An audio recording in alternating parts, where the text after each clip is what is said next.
మరోసారి చదువుకుందాం. లేదా వచ్చిన భాగాన్ని. యోసేపు ఫలించడు కొమ్మ, ఊట యొద్ద ఫలించడు కొమ్మ, దాని రెమ్మలు గోడ మీదకి ఎక్కి వ్యాపించును. ప్రభు సాయం కొరకై చిన్న ప్రార్థన చేసుకుందాం. మహాప్రేమికుల పరలోకపు తండ్రి, ప్రశస్తమైన దేవా, మీ పాదం కొందనాలు. ఏల్బెత్తెల్లో మీ రక్తం చేతి విమోచించమని ప్రజలంగా ఉదయకాలం మిషన్లో చేరి ఆత్మస్వరూపుడు మిమ్మల్ని ఆత్మతో సత్యమతో ఆరాధించట కొరకాయ మీరు ఇచ్చిన దానికి మన సమయాన్ని బట్టి మేము పూజిస్తుంటున్నాం.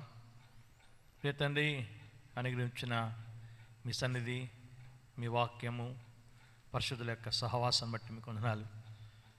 చేయబడిన పరిచయం ముద్రించము, అనుగ్రహించిన భోజన సహవాసాన్ని బట్టి కూడా మీకు వందనాలు.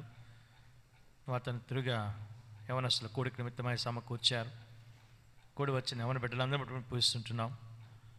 ఎవరిని తేనె చేత తమ నడతను శుద్ధిపరచుకుందరు, నీ వాక్యం జాగ్రత్తగా చూసుకుని చేతనే కదా అని సెలవిస్తూ వచ్చారు. ఎవరిని తప్పక తొట్టిల్లు అన్నారు, అయితే తొట్టిల్లకుండా కాపాటుకు శక్తిల దేవుడిగా మీరు ఉంటున్నారు. కనుక తన్ని మా యవన బిడ్డలు నేటి దినాల్లో ఈ భయంకర లోకంలో ప్రభా తమ యొక్క జీవితాలను కాపాడుకుని భద్రపరచుకొని నీ కొరకాయ ఫలించినట్లుగా, ప్రకాశించినట్లుగా, నీకు మహిమ తీసుకొచ్చినట్లుగా సిద్ధపరచము. ఇంతవరకు పాటల ద్వారా నామను మహిమపరచట్లో సహాయపడ్డారు, అందులో మేము పూజిస్తుంటున్నాం. మాత్రం చదవబడిన వచ్చిన భాగం మా కొరకు ఆస్వాదించము. కూడి వచ్చిన బిడ్డలకు అక్కర కొలది మీ సింహాసనం నుండి మీ తలంపులు విడుదల చేయండి. ఆ పాత్రను మీ దాసును కూడా ఖాళీ చేసి మరుగుపరచుకొని కొలతని మీ ఆత్మని గ్రహించి ఆత్మ పునరుగణ చేసి మీ సంగతులు బోధించకు సహాయపడి వస్తాను. యేసు యొక్క శక్తులను నామను స్తుతించి వేడుకుంటున్నాం తండ్రి, ఆమేన్. యోసేపును గురించి చాలా సందర్భాల్లో చాలా విధాలుగా దేవుని వాక్యము మీరు వినుండవచ్చును. అయినప్పుడు కూడా దేవుని యొక్క వాక్యం ఎప్పుడు కూడా నూతనమైనదిగానే ఉంటుంది. మనం ఎన్నిసార్లు చదివినా, ఎన్నిసార్లు దాని గురించి మనం ధ్యానించినప్పుడు కూడా నూతనత్వాన్ని మనం పొందుకునే వారు ఉంచాం. సరే, ఇక్కడ మనం ఒక యవనస్తుడిగా యోసేపును మనం చూస్తే, యోసేపును గురించి పలకమన్న మాట అంటే తన తండ్రి అయినటువంటి యాకోబు తన కుమారుని గురించిన సంగతులు ఇక్కడ చెప్తూ ఉన్నాడు. అందులో యోసేపుని గురించి చక్కని మాటలు తను చెప్తూ వచ్చాడు. యోసేపు ఫలించడు కొమ్మ, ఊట యొద్ద ఫలించడు కొమ్మ, దాని రెమ్మలు గోడ మీదకెక్కి వ్యాపించను. యోసేపు ఫలించడు కొమ్మ, రెండవదిగా ఊట యొద్ద ఫలించడు కొమ్మ, మూడవదిగా దాని రెమ్మలు గోడ మీదకెక్కి వ్యాపించెను అని 3 మాటలు మనం చూస్తున్నాం.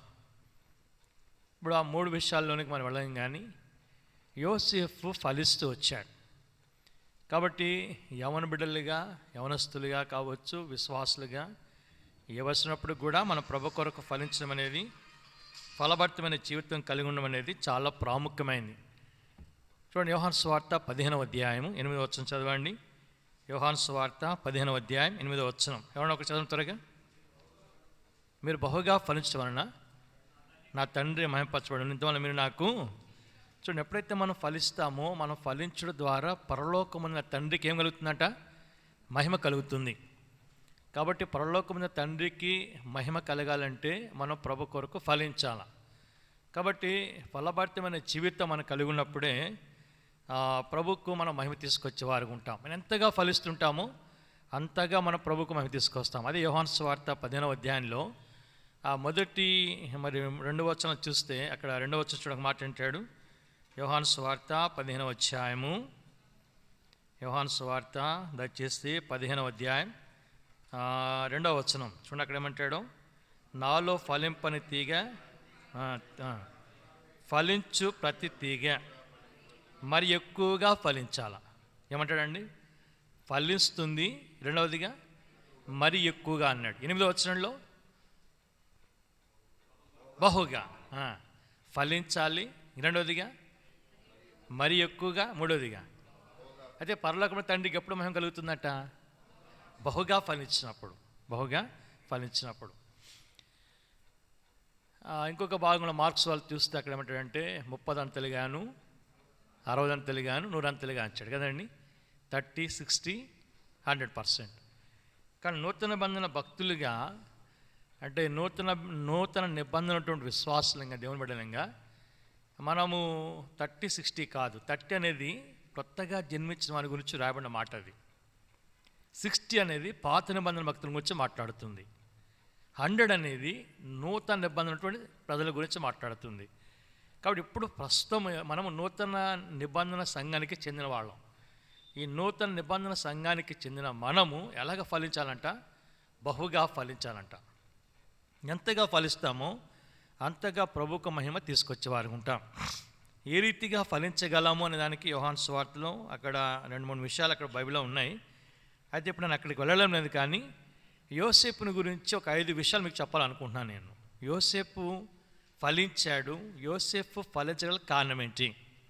ఇప్పుడు యవనస్తులుగా మీరు ఉన్నారు. మీరు యవన కాలమందు భౌతికంగా ఫలించాలా, ఆత్మీయంగా కూడా ఫలించాలా? అందుకే 3వ యోహాను పత్రిక 2వ వచనం ఏమంటాడంటే, ప్రియుడా, నువ్వు ఆత్మలో వర్ధిల్లుచున్న ప్రకారం అన్ని విషయంలో వర్ధిల్చి నువ్వు సౌఖ్యంగా ఉండాలంటాడు. కాబట్టి ఆత్మీయంగా వర్ధిల్లాలా, భౌతికంగా మనం వర్ధిల్లాలి, అప్పుడే సౌఖ్యంగా ఉంటాం. సరే, ఇప్పుడు గమనించండి, యోసేపు ఫలించగల ముఖ్యమైన కారణాలు ఏంటి? నంబర్ 1, మొట్టమొదటి చూడండి, ఆదికాండం 37వ అధ్యాయం. ఆదికాండము దయచేసి 37వ అధ్యాయము గమనించండి, 2వ వచనం. ఆదికాండం 37వ అధ్యాయం 2వ వచనం చదవండి. ఎవరు ఒకరు గట్టిగా.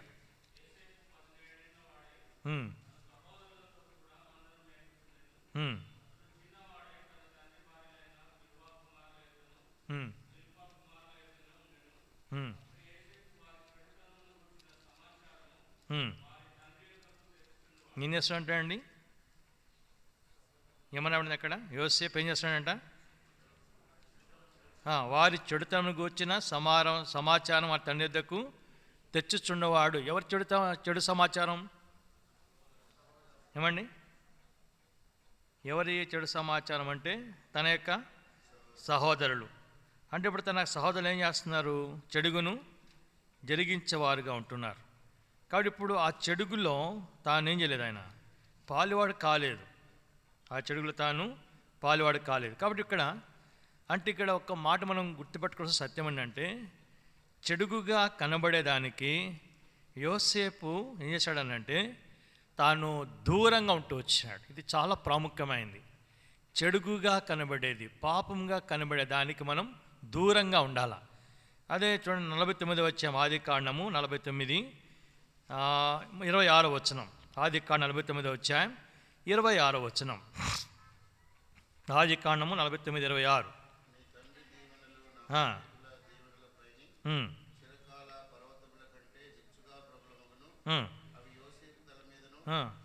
తన సహోదరుల నుండి చెప్పనించాడంట, వేరుపరచబడిన. ఆ మాట గమనించండి. సహోదరుడు ఏం చేశాడు ఆయన? ఎందుకు వేరు చేయబడ్డాడంటే, సహోదరులే తన ఓన్ బ్రదర్సే, కానీ వాళ్ళు ఏం చేస్తున్నారు? వాళ్ళు చెడుగు చేస్తున్నారు. కాబట్టి వారు చెడుగు చేస్తారు. కాబట్టి ఆ చెడుగులో ఇక్కడ యోసేపు తాను ఏం చేయాలంటే అక్కడ పాలువాడు కాలేదు. సామెతల గ్రంథం 1వ అధ్యాయం 10వ వచనం గమనించండి. సామెతలు 1:10. సామెతల గ్రంథము 1వ అధ్యాయము 10వ వచనం. నా కుమారుడా, పాపులు నిన్ను ప్రేరేపింపగా ఒప్పకము. 15వ వచనం. 15. నా కుమారుడా, నీవు వారి మార్గంలో పోకము, నీ పాదములు చెప్పినాయంట. కాబట్టి పాపులు ప్రేరేపించినప్పుడు ఏం చేయకూడదంట నువ్వు? 10వ వచనం ప్రకారం ఒప్పకము. అలాగే 15వ వచనంలో నీవు వారి మార్గమున పోకము, వారి త్రోవలందు నడవకుండా నీ పాదం వెనుకకు తీసుకొనము. ఇప్పుడు గమనించండి, సర్వసాధారణంగా ఎలా ఉంటుందంటే లోకంలో మన ఫ్రెండ్స్ వాళ్ళంతా ఎలా ఉంటారంటే మనల్ని పాపానికి ప్రేరేపిస్తారు. కాబట్టి దేనికి ప్రేరేపిస్తారు? పాపానికి ప్రేరేపిస్తారు. సమయం వచ్చిన సందర్భం చెప్తున్నాను నేను. మా తండ్రి గారు ఉన్నంత కాలము నాకు స్వేచ్ఛ లేదు. ఎందుకంటే చాలా స్ట్రిక్ట్ ఉండేవాడు ఆయన. మనం వేసే ప్రతి అడుగు గమనించేవాడు. సీసీ కెమెరాల కంటే ఇంకా డేంజర్ ఆయన. కాబట్టి సాధారణంగా ఎట్టుండేదంటే, మా నాన్నగారు లోపలికి వస్తే నేను బయటికి వెళ్ళేవాడిని, బయటకు వస్తే లోపలికి వచ్చేవాడిని. ఎందుకంటే ప్రతిదాన్ని తిడతాడు ఆయన. చాలా స్ట్రిక్ట్ ఉండేవాడు. సరే, ఇప్పుడు ఆయన ప్రభు దగ్గరికి వెళ్ళిపోయిన తర్వాత నాకేమొచ్చింది? స్వేచ్ఛ వచ్చింది. ఫ్రీ బోర్డ్ అనమాట. ఇప్పుడు నాన్నగారు ఉన్నంత కాలము ఫ్రెండ్షిప్ చేయలేదు నన్ను. ఎవరు కూడా నాకు ఫ్రెండ్స్ లేరు. ఫ్రెండ్స్ ఉండడానికి లేదు. ఎవరైనా పొరపాటు ఇంటి దగ్గరికి వచ్చి నోట్స్ అడిగినా వాడికి పడితే నాకు కూడా పడతాయి. అంత స్ట్రిక్ట్ ఉండేవాడు అనమాట. కాలేజీకి కానీ స్కూల్కి పోవాలా, అయిపోగానే వచ్చేసాలి అంతే. ఎవడు మళ్ళీ నేను వాడిని టచ్లో ఉండకూడదు, వాడిని టచ్లో ఉండకూడదు, అంత స్ట్రిక్ట్ ఉండేవాడు. సరే ఇప్పుడు డాడీ ప్రభు దగ్గరికి వెళ్ళిపోయిన తర్వాత మేము ఉదయకాలం చెప్పినట్టు మేము కొంత ఇబ్బంది పడ్డాము. తర్వాత దేవుడు ఏదో నాకు ఒక చిన్న ఉద్యోగం కర్నూలులో ఇచ్చాడు. ఆ సందర్భంలో నాకు ఒక 3 స్నేహితులు ఏర్పడినాడు. ఒక ఆయన పేరు కరుణాకర్, ఇంకోటి పేరు శ్రీనివాస్ అని. అంటే కరుణాకర్, శ్రీనివాస్ ఇద్దరు కూడా హిందువులే, మన క్రిస్టియన్స్ కాదు కానీ హిందువులే. వాళ్ళు నాకు స్నేహితులైనారు. సరే నేను కర్నూలు ఉన్నప్పుడు కరుణాకర్ వాళ్ళ చెల్లెలు మ్యారేజ్ టైం వచ్చింది. అప్పుడు ఫోన్స్ లేవు కాబట్టి ఒక లెటర్ రాశాడు వాడు, ఇట్లా చెల్లెలు పెళ్ళి ఉంది, నువ్వు రావాలా తప్పకుండా అంటే నేనేం చేశానంటే వెళ్ళాను. ఇప్పుడు అది వచ్చేసి ఒక హైందవుల పెళ్ళి, హిందూ మ్యారేజ్ అనమాట, గుడిలో జరుగుతుంది. అంతవరకు ఎప్పుడు నేను గుడిలోకి వెళ్ళలేదు, అసలు ఎలా చెప్తాను నాకేం తెలియదు. సరే ఆ పెళ్ళికి వెళ్ళాను. అక్కడ ప్రొద్దుటూరులోనే రామేశ్వరం ఒక ప్లేస్ ఉంటే అక్కడ గుడిలోకి చేశారు పెళ్ళి. లోపల అక్కడికి వెళ్ళగానే వాడిని ఏం చేశాడని చూడగా నాకు ఒక కెమెరా ఇచ్చాడు. కెమెరా ఇచ్చిన ఫోటోలు తీరా అన్నాడు. ఇప్పుడు ఆ గుడిలో ఆ మ్యారేజ్ జరుగుతున్న మొత్తం ఫోటోలు తీశాను. అన్న అయిపోయిన తర్వాత ఆడ ఏమన్నాడంటే, వాళ్ళు హిందువులు కాబట్టి వాళ్ళు ఏం భోజనం పెడతారు పెళ్ళిలో, ఏం పెడతారు, అంత బూందీ, అంత కారం, అంత ఒక స్వీటు, అంత పులిహార పెట్టి ఏదో పెడతా ఉంటారు వాళ్ళు. కనుక వాడు ఏమన్నాడంటే, వద్దురా మనం అక్కడ పోదాం అన్నాడు. ఎక్కడికి, హోటల్ పోదాం రా అన్నాడు. హోటల్ అంటే నేను హోటలే అనుకున్నాను. సరే తీసుకెళ్ళాను నన్ను. అక్కడ ఒకటి నైటింగల్ అని బార్ అండ్ రెస్టారెంట్ ఉండేది. చెప్పండి ఏముండేది, నైటింగల్ అని బార్ అండ్ రెస్టారెంట్ ఉండేది. అక్కడికి ఇది వాళ్ళ అన్న మీ ఇద్దరం ఛాన్సార్లు వెళ్ళాం. తర్వాత ఈ ఎఫ్రాయిం వాళ్ళ అన్న పాలు ఉన్నాడు, వాడు నేను ఇద్దరం కలిసి ఛాన్సార్లు వెళ్ళాం. అది వేరే కథ అనుకోండి. సరే ఫస్ట్ టైం నేను అక్కడ లోపలికి వెళ్ళాను. అక్కడికి వెళ్ళి ఆడ కూర్చోగానే మా ఫ్రెండ్స్ ఏమన్నారంటే, ఏం తాగుతావురా అన్నారు నన్ను. ఏం తాగుతారా అంటే ఇప్పుడు ఏం చెప్పాను నేను, లిమ్కా తాగుతా అన్నా. చెప్పండి ఏం తాగుతా నేను, అది కాదు చెప్పరా ఏం తాగుతావు అంటున్నారు వాళ్ళు. లిమ్కా తాగుతారా అంటున్నాను నేను, ఎందుకంటే నాకేం తెలియదు కాబట్టి. ఇక వాళ్ళు చూసి తలకాయ గోక్కొని లాస్ట్కి ఏం చేశారంటే, సరే వాడికి లిమ్కా అంటే ఇవ్వండి అని నాకు లిమ్కా ఇప్పించారు. వాళ్ళు బీర్ విస్కీ 2 తెప్పించుకొని 2 పెట్టుకుని గ్లాసులో పోసుకొని ఇట్లా కొట్టుకొని స్టార్ట్ చేశారు. వాళ్ళు తాగడం స్టార్ట్ చేశారు. నేను లిమ్కా తాగుతున్నా. ఇక తాగుతూ ఉంటే వాళ్ళు ఏం చేశారంటే మెల్లగా నన్ను రెచ్చగొడుతున్నారు అనమాట. ఏమని, ఈడు పెద్ద మొగోడంట, నేను ఇంత ఒక పెగ్గేసి ఈడు పడిపోతాడని ఏదో మాట్లాడుతున్నారు వాళ్ళు. వాళ్ళు అట్లా మాట్లాడుతూ నాకేమొచ్చింది, రోషం వచ్చింది. మీరేనా మొగోడు, నేను కూడా మొగోడని పోయిరా అన్న గ్లాసులో. స్టార్ట్ అయింది. చెప్పండి ఏమైంది, ఏం స్టార్ట్ అయింది చెప్పరేంటండి, తాగడం ఆ దినం స్టార్ట్ చేశారు. ఒకసారి వీళ్ళన్న నేను కలిసి వెళ్ళాము అదే నైటింగల్ బార్కి. ఆడు అక్కడ దాకా బాగానే ఉన్నాడు, తాగేదాకా బాగున్నాడు. తాగినాక ఇంకా దట్టు దిస్సు విల్లని స్టార్ట్ చేశాడు ఇంగ్లీష్లో. ఎంత అవమానం అంటే ఆ దినం. ఆడిని లాగలేక, వాడు నాకు కొంచెం బలంగా ఉంటాడు, వాళ్ళన్న చాలా బలంగా ఉంటాడు. వాడు నేను లాగుతుంటే ఆడు కూర్చుని నట్టు అంటాడు, విల్లు అంటాడు, హై అంటాడు, ఏదో మాట్లాడుతున్నాడు. ఇక బలవంతంగా వాడిని కాలర పట్టుకుని లాక్కొచ్చి వాళ్ళ ఇంట్లో తోసేసి ఇంటికి వెళ్ళిపోయినా. అంటే గమనించండి, ఆ స్థితిలోకి వెళ్ళడానికి కారణం ఏంటి చెప్పండి. అంటే ఈ మాటను జోక్ చేయడం చెప్పడం లేదు, నేను ఆ స్థితిలో వెళ్ళడానికి కారణం ఏంటి, పాపులు ఏం చేశారు, నన్ను ప్రేరేపించారు. అర్థమైందా అండి. అందుకొరకే యోసేపు ఏం చేశాడని అంటే, తన సహోదరులు అలా స్థితిలో ఉన్నారు కాబట్టి వాళ్ళకి ఎలా ఉన్నాడు, అయినా దూరంగా ఉంటూ వచ్చాడు, వేరుగా ఉంటూ వచ్చాడు. కాబట్టి ఆ దినాలు అంటే మేము చదువుకునే దినాలు వేరు, ఇప్పుడు మరీ భయంకరంగా ఉన్నాయి. అర్థమైందండి. అసలు ఎవరు ఏం చేస్తున్నారు కూడా ఏమీ అర్థం కాని పరిస్థితి. ప్రభు కృపను బట్టి నేను చాలా ప్రాంతాలకు నేను పరిచయం వెళ్తుంటాను, అనేక ప్రాంతాలకు ప్రపంచమంతా తిరుగుతూ ఉంటాను. ట్రైన్స్లో కానీ ఫ్లైట్స్లో అంతా వెళ్తూ ఉంటాను. ఒకసారి నేను కోయంబత్తూరుకి పరిచయకి వెళ్తున్నాను. నేను కోయంబత్తూరు పరిచయం వెళ్ళేటప్పుడు నేను ట్రైన్ ఎక్కాను. ఇక్కడ సికింద్రాబాద్లో ట్రైన్ మూవ్ అయిపోయింది. ఆల్ ఆఫ్ సడన్ నాకు ఇద్దరు వచ్చి పరిగెత్తుకుంటూ వచ్చి ట్రైన్ ఎక్కారు. ఒక కప్పుల్లాగా వచ్చి ఇద్దరు వచ్చి ఎక్కారు. కొత్తగా పెళ్ళైనట్లు అనిపించారు వాళ్ళిద్దరు. రన్నింగ్లో ఎక్కారు, అలసిపోయి వచ్చేసి నా ఫ్రెండ్ సీట్ వాడిద్దరిది వచ్చి కూర్చొని ఇక ఆయన పడిపోతే ఆయన ఓదారుస్తున్నాడు, ఏమేమో చేస్తున్నాడు. అక్కడ కొంచెం రిలాక్స్ అయిన తర్వాత నేను మెల్లగా వాళ్ళతో మాట కలిపినా, మీ పేర్లు ఏంటి, ఎక్కడి నుంచి వస్తున్నారు ఏంటి అని. అంటే పేర్లు చెప్పారు. ఏం చేస్తున్నామంటే ఆయన సాఫ్ట్వేర్ ఇంజనీర్, ఆమె వచ్చి బ్యాంకులో పనిచేస్తుంది. సరే అలాగే కొంచెంసేపు అయిపోయిన తర్వాత కొత్తగా మ్యారేజ్ అయిన కప్పులు అనుకుంటా కదా మీ ఇద్దరు అన్నాను నేను. లేదు సార్ మీ ఇద్దరు ఫ్రెండ్స్ సార్ అన్నారు వాళ్ళిద్దరు. చెప్పండి ఏమన్నారు? మీ ఇద్దరు ఎవరంట? ఫ్రెండ్స్ అన్నారు. నాకు మతిపోయింది. అంటే వాళ్ళు ఎట్లా యాక్ట్ చేస్తారంటే ఒక భార్య భర్తలాగా వాళ్ళు యాక్ట్ చేయడం. ఆ అమ్మాయి హ్యాండ్లో పడుతుంది, వాడు ఆమె పడుతున్నాడు, ఏమేమో కథలు చేస్తున్నారు. సార్ అలాగే ట్రావెలింగ్ చేసుకుంటూ తిరుపతి దగ్గర వెళ్ళేటప్పటికి తిరుపతి దగ్గర ఇంకొక ఫ్రెండ్ ఇద్దరు ఎక్కారు. ఒక బాయ్ ఒక గాళ్ళు ఎక్కారు. అక్కడ ఇద్దరు ఎక్కినాక ఏమైందంటే ఈ అమ్మాయి వాంజరి పోయింది, ఆ అమ్మాయి ఈ దగ్గరికి వచ్చింది. అక్కడ మళ్ళీ మొత్తం ఎక్స్చేంజ్ అయిపోయింది అనమాట. ఈ పరిస్థితులు చూస్తే ఎంత దౌర్భాగ్యం అంటే అంత దౌర్భాగ్యం. ఇది అలా జరుగుతుంది, ఈ దినాలు అలా జరుగుతుంది. ఈవెన్ విశ్వాసుల పిల్లలకు కూడా పెళ్ళిళ్ళు చేయాలంటే మాకు చాలా భయం వేస్తుంది. ఎందుకంటే ఎవరితో కనెక్ట్ అయ్యారో అర్థం కావడం లేదు. ఎందుకంటే లాస్ట్ మినిట్లో అంటే ఇంకా మ్యారేజ్ చేసే మూమెంట్లో వచ్చేటప్పటికి ఒకటైతే మ్యారేజ్ కార్డ్ ప్రింట్ అయిపోయింది, ఇక మ్యారేజ్ రేపు అనగా ఈరోజు సాయంకాలం ఆ పాప విరావడం తెలిపోయింది. ఇక్కడనే ఈ మధ్య జరిగింది అది. రేపు మ్యారేజ్ అండి, కార్డ్ వేశారు, రేపు మ్యారేజ్కి అన్ని ఏర్పాట్లేని ఈరోజు ఆ పిల్ల విరావడం తెలిపోయింది. ఇంకొకటి ఎలా ఉందంటే మ్యారేజ్ చేసాం, దాదాపుగా 12 నుండి 15 లక్షలు ఖర్చు పెట్టారు. 12 నుండి 15 లక్షలు ఖర్చు పెట్టి పెళ్లి చేస్తే పెళ్ళైన తర్వాత ఈ పాప వాళ్ళ దగ్గర ఉండనంటుంది. తీరా చూస్తే అప్పటికే ఆ పాప వేరే వాడితో కనెక్టే ఉంది. ఇది తెంచుకుని వాళ్ళు అక్కడ చేరింది ఆ పిల్ల. ఇలాంటి దౌర్భాగ్యమైనటువంటి దినాలలో ఇప్పుడు ఉంటున్నాం. ఏమిటి కానివ్వండి అంటే ఈ పాపం అనేది మానవుని ఏం చేస్తుందో తెలుసా అండి? చదవండి హెబ్రీయులకు రాసిన పత్రిక 3వ అధ్యాయము 15వ వచనం. హెబ్రీయులకు రాసిన పత్రిక 3వ అధ్యాయం 15వ వచనం. చాలా జాగ్రత్తగా గమనించండి. హెబ్రీయులకు రాసిన పత్రిక 3:15.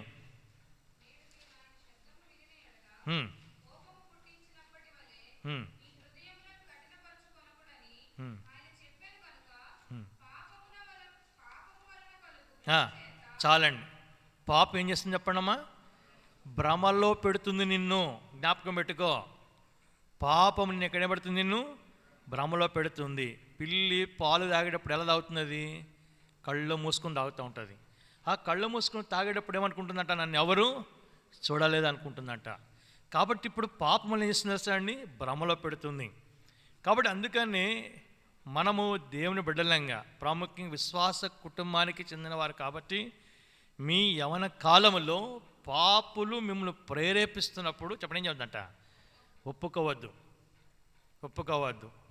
నేను సాక్ష్యం విన్నాను. ఒక పాపది ఒక టెస్ట్ మనీ యూట్యూబ్లో నేను విన్నాను. తాను ఒక సేవకుని కుమార్తె, చాలా థిక్ ఫ్రెండ్స్ అంటే ఇద్దరు దాదాపుగా బీటెక్ ఫైనల్ ఇయర్కి వచ్చేసారు. ఇక త్వరలో వాళ్ళు విడిపోతారనమాట. ఆ టైంలో ఏం చేసిందంటే తన రూమ్మేట్ థిక్ ఫ్రెండ్ ఏం చేసిందంటే, బాబా వెళ్ళిపోతాం కదా, ఏమనుకోవద్దు, ఈరోజు సాయంకాలం ఇద్దరు కలిసి సినిమాకి పోదామనిందంట. ఎక్కడ పోదామండి? సినిమాకి పోదామంటే ఈ పాప అందంట, లేదు మేము సినిమా చూడడం, మా నాన్న సేవ చేస్తాడు, నేను కూడా దేవుని బిడ్డను, మేము సినిమాకి రామంటే నువ్వు నాతో రాకపోతే నీకు నాకు చెప్పు, ఈ రోజు నుండి మాటలు కట్టందంట.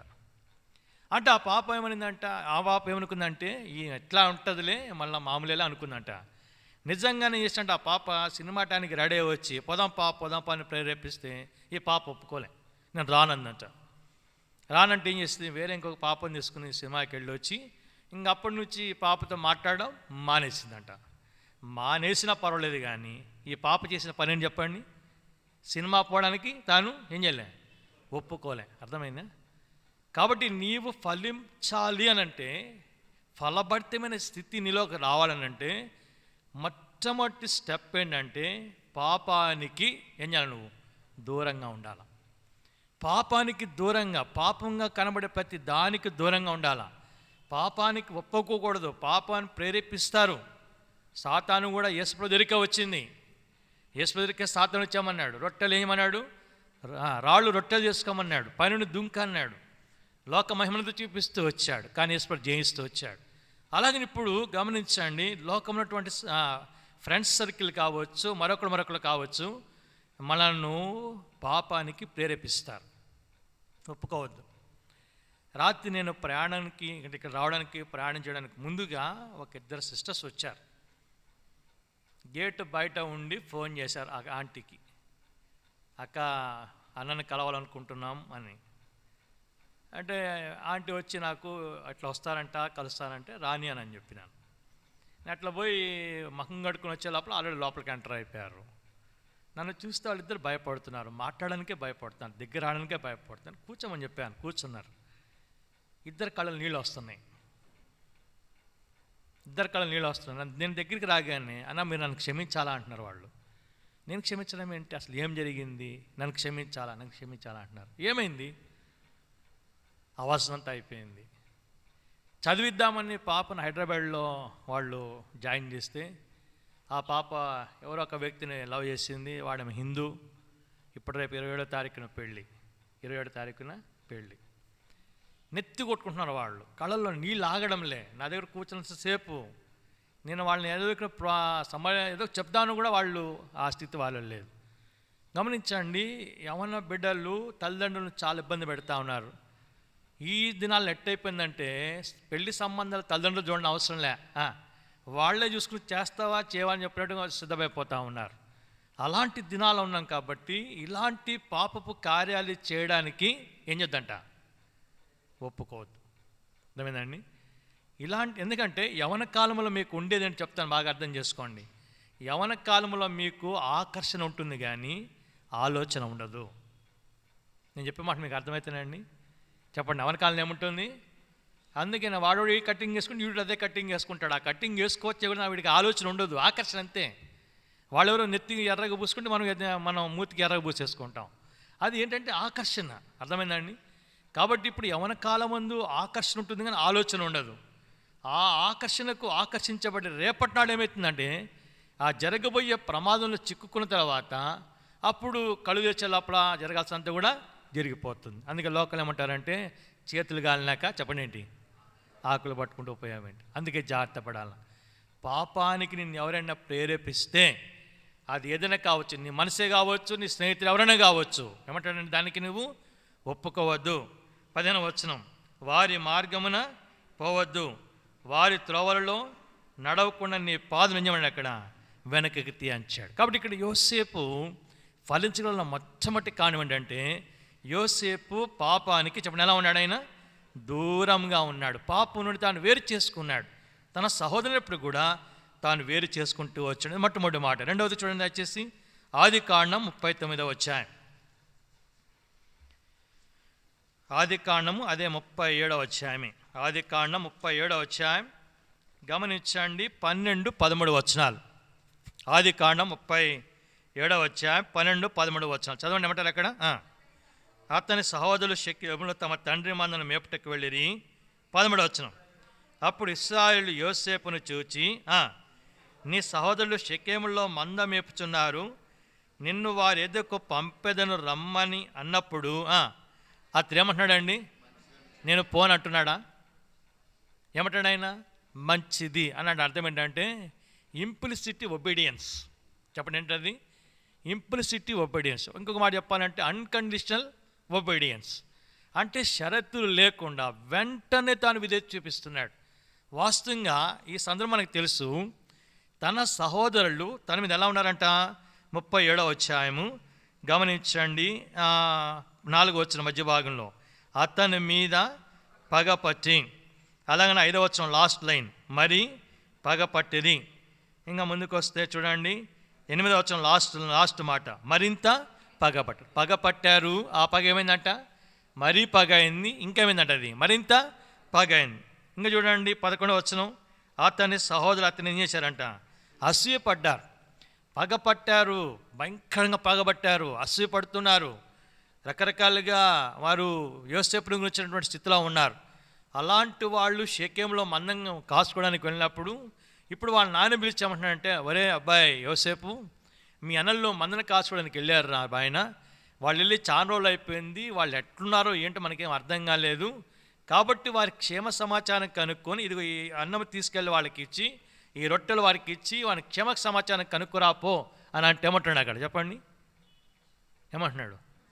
మంచిది అంటున్నాడు. అంటే తండ్రికి ఏం చేస్తాడు చెప్పండి? ఆయన విధేయత చూపిస్తున్నాడు. కాబట్టి ఇప్పుడు రెండవదిగా మనం నేర్చుకునే పాఠం ఏంటంటే యవనస్తులుగా చెప్పండి ఏముండాలి మనకి? చెప్పండి, విధేయత ఉండాలా. చాలామందికి ఎలా ఉంటారంటే మంచం మీద కూర్చుని, మమ్మీ ఏమ్మా కాఫీ కావాలి, మమ్మీ ఎందిస్తున్నా, ఇడ్లీ పట్టరా. కొంతమంది పడకలను వండుకొని దుప్పటి కాపుకొని అక్కడి నుంచి కేకలేస్తూ ఉంటారు అనమాట. అలాంటి పనులు చేయకూడదు. మనం చేయవచ్చా చేయకూడదా చెప్పండి? నేనైతే చాలా స్ట్రిక్ట్ ఉంటాను ఇలాంటి విషయాల్లో. అలాంటి పనులు చేస్తే అక్కడే చెవి పెడతాను నేను. అలా చేయకూడదు మనం కదండి. మనం ఎప్పుడు కూడా ఎలా ఉండాలంటే విధేయత చూపించాలా. ఒకవేళ అరే కొంచెం వెళ్ళి పాల ప్యాకెట్ తీసుకురా ఒక 10 రూపాయలు ఇస్తే నేను పాల ప్యాకెట్ తెస్తా కానీ మిగిలిన చిల్లరంతా నాకే అంటాడు వాడు. అర్థమైందండి? అంటే మిగిలిన చిల్లర ఆయనకి ఇస్తే పాల ప్యాకెట్ వాళ్ళని పోనంటాడు వాడు. అలాగ ఉండకూడదు మనం. ఏదైనా తల్లిదండ్రులు కానీ సంఘంలో సేవకులు కానీ పెద్దలు కానీ మనకి ఏదైనా చెప్తే చెప్పడం ఏం చేయాలి? వెంటనే అది ఎంత కష్టమైనా కూడా చెప్పడం ఏం చేయాలి? మనం విధేయత చూపించాలి. ఒక్క మాటకి నేను చెప్తాను మీకు. విధేయత అనేది ఏం చేస్తుందంటే మనల్ని ఆత్మీయంగా ఉన్నతమైన స్థితికి తీసుకెళ్తుంది. చెప్పండి, విధేయత ఏం చేస్తుంది? మనల్ని ఆత్మీయంగా ఉన్నతమైన స్థితికి తీసుకెళ్తుంది. యేసుప్రభువు వారు ఎవరండి? ఆయన దేవుని కుమారుడు. ఏం చేశాడు చెప్పండి? ఆయన శిలువ మరణం పొందినంతగా విధేయత చూపించాడు. కాబట్టి తండ్రికి తాను విధేయుడిగా ఉంటూ వచ్చాడు. ఇస్సాకు కూడా తండ్రికి ఏం చేశాడు? ఆయన అబ్రాహాముకు విధేయత చూపిస్తూ వచ్చాడు. కాబట్టి యవనస్తులుగా నేర్చుకోవాల్సిన రెండో పాఠం ఏంటంటే ఇంప్లిసిటీ ఒబీడియన్స్ ఆర్ అన్కండిషనల్ ఒబీడియన్స్. అంటే షరతులు లేకుండా వెంటనే మళ్ళీ క్వశ్చన్ రైజ్ చేయకుండా వెంటనే విధేయత చూపించాలా. విధేయత ద్వారా ఎన్నో ఆశీర్వాదాలు బైబిల్లో ఉన్నాయి. అర్థమైందండి? కాబట్టి విధేయత చూపించే వారిగా ఉన్నట్లయితే మనం తప్పకుండా ఫలించేవారుగా ఉంటాం. మొట్టమొదటిగా పాపానికి ఎలా ఉండాలి మనం చెప్పండి? దూరంగా ఉండాలి. రెండవదిగా విధేయత చూపించాలి. మొదటి సమూయేలు గ్రంథం 2వ అధ్యాయము, మొదటి సమూయేలు గ్రంథం 2వ అధ్యాయం 26వ వచనం చదవండి. బాలుడగు సమూయేలు ఇంకా ఎదుగుచు యెహోవా దయను మనుషుల దయను వర్ధిల్లుచుండెను. కాబట్టి ఎవరైతే విధేయులుగా ఉంటారో చెప్పండి ఏమవుతారంట? వాళ్ళు బ్యాలెన్స్డ్ లైఫ్. ఏంటి? యెహోవా దయ ఉంటుంది, రెండవదిగా మనుషుల దయ కూడా ఉంటుంది. అర్థమైందా? కాబట్టి మనం విధేయులుగా ఉన్నప్పుడు ఈ రెండంతల అనుభవంలోకి వస్తాం. దేవుని దయలో ఉంటాము, మనుషుల యొక్క దయలో ఉండేవారికి ఉంచాం. మరొక మాట విలాప వాక్యములు 3వ అధ్యాయం 22వ వచనం. విలాప వాక్యములు 3వ అధ్యాయము 22వ వచనం. విలాప వాక్యములు 3వ అధ్యాయం 22వ వచనం చదవండి. విలాప వాక్యములు 3:22 చదవండి. యెహోవా కృపగలవాడు. కాబట్టి యెహోవా ఎటువంటి వాడంట? కృపగలవాడు. ఆయన వాత్సల్యత తడితే మన దగ్గర నిలుస్తుంది. కాబట్టి మనం ఏం కాలేదు? నిర్మూలన కాలేదు. కాబట్టి ఇప్పుడు మనం ఆయన కృపలో ఆయన వాత్సల్యతలో మనం నిర్మూలన కాకుండా మనం కొనసాగాలంటే ఎల్లప్పుడూ కూడా విధేయత చూపించేవారంగా విధేయులుగా మనం ఉండాలి. విధేయులుగా ఉంటే దేవుని దయలో మనుషుల దయలో వర్ధిల్లుతాం. రెండవదిగా ఆయన యొక్క వాత్సల్యత మన ఎట్లా ఉండాలి? మన దగ్గర మన మీద ఎడతెక్కకుండా ఉంటుంది. ఎడతెక్కకుండా ఆయన యొక్క వాత్సల్యత మనము కలిగి ఉండేవారు. ఎప్పుడైతే ఎడతెక్కకుండా తన యొక్క వాత్సల్యత మన మీద ఉంటుందో మనం నిర్మూలన కాకుండా వారికి ఉంచాం. ఇది రెండవ మాట మనం చూస్తాం. మూడవదిగా యోసేపు ఫలించడానికి కారణం ఏంటి? ఆది కాండము 41వ అధ్యాయం. ఆది కాండము 41వ అధ్యాయము దయచేసి 6వ వచనం. ఆది కాండము 41:6.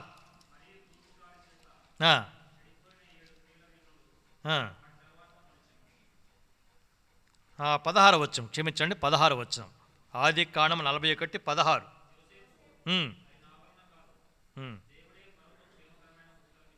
కలిసి చదువుకుందాం. నా వచ్చిన బాగానే అందరం కలిసి. ఆది కాండం 41:16 చదవండి. యోసేపు అది నా వల్ల కాదు, దేవుడే ఫరోకు క్షేమకరమైన ఉత్తరం ఇచ్చానని ఫరోతో అనేను. ఇక్కడ మనం ఎరిగినటువంటి సత్యం ఏంటంటే యోసేపు గురించి ఇక్కడ మాట ఇక్కడ మనం చూస్తున్నాము. అది నా వల్ల కాదు దేవుడే అన్న మాట వాడుతున్నాడు. నా వల్ల కాదు దేవుడే అంటే దేవుని గణపరుస్తుంటున్నాడు. మన ఎరుగుదము యోసేపు తాను చెరసాలలో ఉన్నప్పుడు ఒకిద్దరు కలగన్నారు. పానదాయకుడు, రెండవడిగా భక్ష్యకాడు. కలగన్నప్పుడు వారు ఆ కళ గురించి వారు చింతపడుతుంటే యోసేపు వారిద్దరి యొక్క కళల భావం చెప్పాడు. ఏదైతే కళల భావం చెప్పాడో దాని ప్రకారం జరిగింది. జరిగినప్పుడు ఆ పానదాయకుడికి మళ్ళా ఉద్యోగం వచ్చింది. అప్పుడు పానదాయకుడు ఒక మాట చెప్పాడు.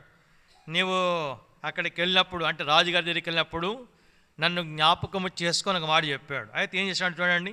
40వ అధ్యాయము 23వ వచనం. 40వ అధ్యాయం 23 చదవండి. అయితే పానదాయకుడు అధిపతి యోసేపును జ్ఞాపకము చేసుకోనక చేసేసంట మర్చిపోయాడు. ఎందుకంటే దానికి దొరకాల్సింది దొరికింది, ఆయన పని అయిపోయింది కాబట్టి మర్చిపోయాడు. మర్చిపోయినాక ఏమైందని అని చూస్తే 2 నెలల తర్వాత ఫరోకు కలగన్నాడు. ఫరో కలగని ఆ కళను బట్టి తాను మరి ఒక రకమైనటువంటి పరిస్థితిలో ఉన్నప్పుడు ఈ కళకు భావం ఎవరు చెప్తారు అని చెప్పేసి ఆలోచన చేస్తూ ఉంటే అక్కడ ఆలోచన చేస్తే ఏం చేశాడు అని అంటే అక్కడ తన మనసు కలవరపడిందంట. 8వ వచనంలో ఐగుప్తులున్న శకునగాడందరినీ విద్వాంసందరినీ పిలిపించాడంట. వాళ్ళు వచ్చి కళలను వివరించి వార్త చెప్పాను కానీ ఫరోకు వాటి భావమును తెలపగలవాడు ఎవడును లేకపోయాను. 8వ వచనం లాస్ట్ లైన్లో ఫరోకు వాటి భావమును తెలుపగలడు ఎవరును లేకపోయినాడు. అప్పుడు ఏమైందంట 9వ వచనం 41:9 చూడండి ఏమంటాడు అక్కడ. అప్పుడు పానదాయకుల అధిపతి నేడు నా తప్పిదం ఏం చేస్తున్నాను జ్ఞాపకం చేసుకుంటున్నా. ఏం తప్పిదము? యోసేపు జ్ఞాపకం చేసుకోమని చెప్పాడు కదా, అది మర్చిపోయాడు కదా, అది జ్ఞాపకం. ఇప్పుడు అది తప్పిదాన్ని జ్ఞాపకం చేసుకొని ఇప్పుడు రాజుగారి దగ్గరికి వెళ్ళి యోసేపుని గురించి చెప్పాడు. ఇట్లా మేము ఆ చెరసాల ఉన్నప్పుడు మేము కళ్ళు కంటే కళ్ళ యొక్క భావాన్ని యోసేపు చెప్పాడు, యోసేపు చెప్పినట్లుగానే జరిగింది, కాబట్టి మీ కళను గురించిన భావం కూడా యోసేపు చెప్తాడు అని యోసేపును గురించి ఆ ఫరోకు చెప్పాడు. ఫరోకు చెప్పినప్పుడు వెంటనే ఫరో ఏం చేశాడంటే యోసేపుని దగ్గరికి పిలిపించాడు. చూడండి ఎలాగ పిలిపించాడు అని చూస్తే 14వ వచనం. ఫరో యోసేపును పిలిపించాను కాబట్టి చెరసాలను అతను త్వరగా రప్పించని అతడు క్షౌరము చేయించుకొని 2వదిగా మంచి బట్టలు కట్టుకొని ఫరో వద్దకు, ఎందుకంటే చెరసాల్లో ఖైదీ వస్త్రాలు వేసుకున్నాడు, గడ్డ మధ్య పెరిగిపోయి ఉంది, చుట్టంతా పెరిగిపోయింది, చక్కగా క్షౌరం చేశారు, మంచి బట్టలు వేసి ఇప్పుడు తీసుకొచ్చి ఫరో దగ్గర నిలబెట్టారు. ఫరో దగ్గర నిలబెట్టినప్పుడు ఫరో చెప్తూ వచ్చాడు, యోసేపు కలగన్నాను, దాని భావం తెలపగల వారు ఎవరు లేరు. 10వ వచనం. నీవు కళను వినినయడలా దాని భావమును తెలపగలవని నిన్ను గూర్చి ఏం చేశాడంట వింటినాన్ని అతనితో చెప్పినందుకు. ఏమండి నీ అతనితో చెప్పినప్పుడు ఏమంటున్నాడు ఇక్కడ యోసేపు? చెప్పండి ఏమంటున్నాడు యోసేపు? ఆయన చెప్పేస్తా అంటున్నాడా?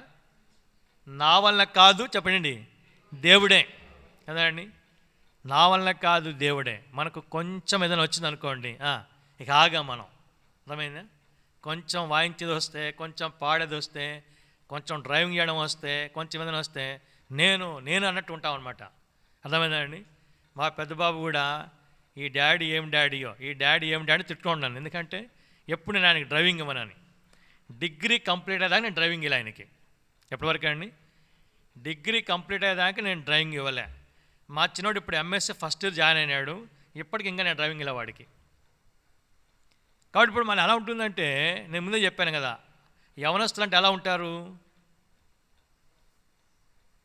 చెప్పాను కదా, ఆలోచన ఉన్నది కానీ ఏముంటుంది ఉరుకుడే అనమాట. వీళ్ళు గుద్దినాక అప్పుడు మనకు తెలుస్తుంది. అర్థమైందా? అవునా శ్రీనివాస్ గారు? కాబట్టి ఇప్పుడు గమనించాండి, అందుకే త్వరపడి ఇవ్వలేదు వాడికి. ఇప్పుడు కొంచెం రాగానేమనుకుంటామంటే నేను వాయిస్తా కదా, ఏం వాళ్ళకి నాకు ఎందుకు ఇవ్వరు, నేను కూడా పాడతాగా, నేను కూడా వాక్యం చెప్తాగా అని అనుకుంటాం అనమాట. కానీ ఇక్కడ చెప్పండి, యోసేపు ఏమంటున్నాడు?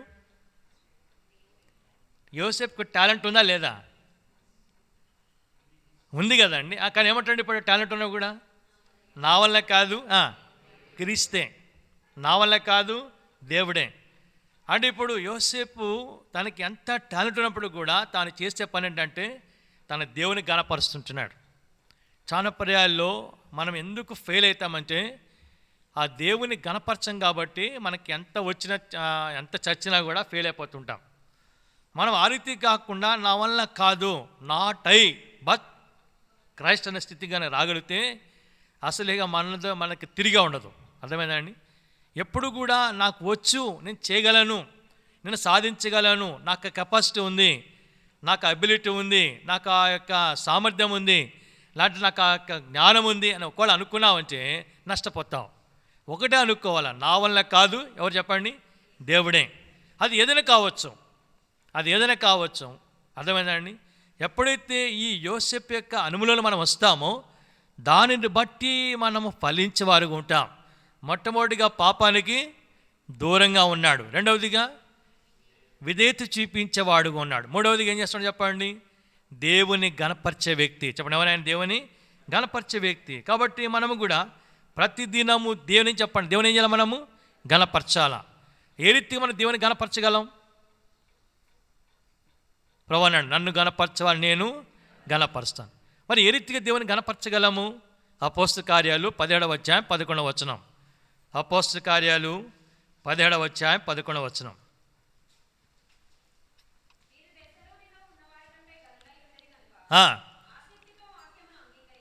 ఏమన్నారంటే వాళ్ళు గనులు, తెస్సలోనికలో ఉన్న వారి కంటే ఎవరంటే వాళ్ళు ఏంటి కారణం? వాళ్ళు చదవండి.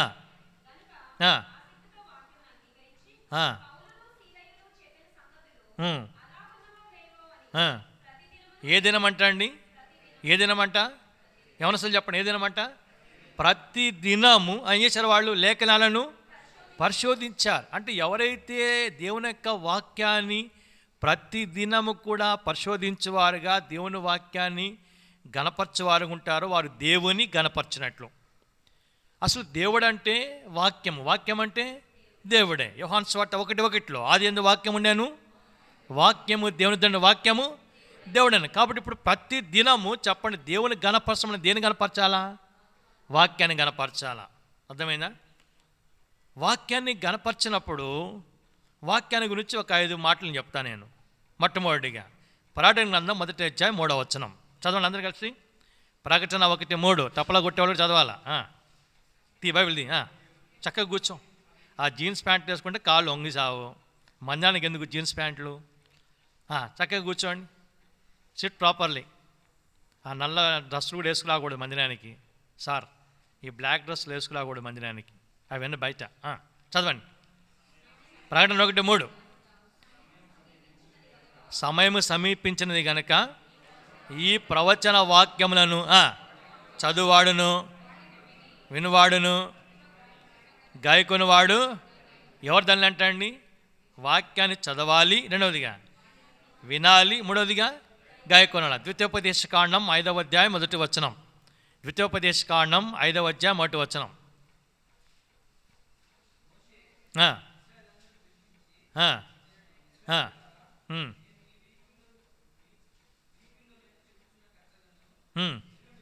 విని నేర్చుకొని వాటిని అనుసరించి, అక్కడేం చెప్పాడు? ప్రకటన 1:3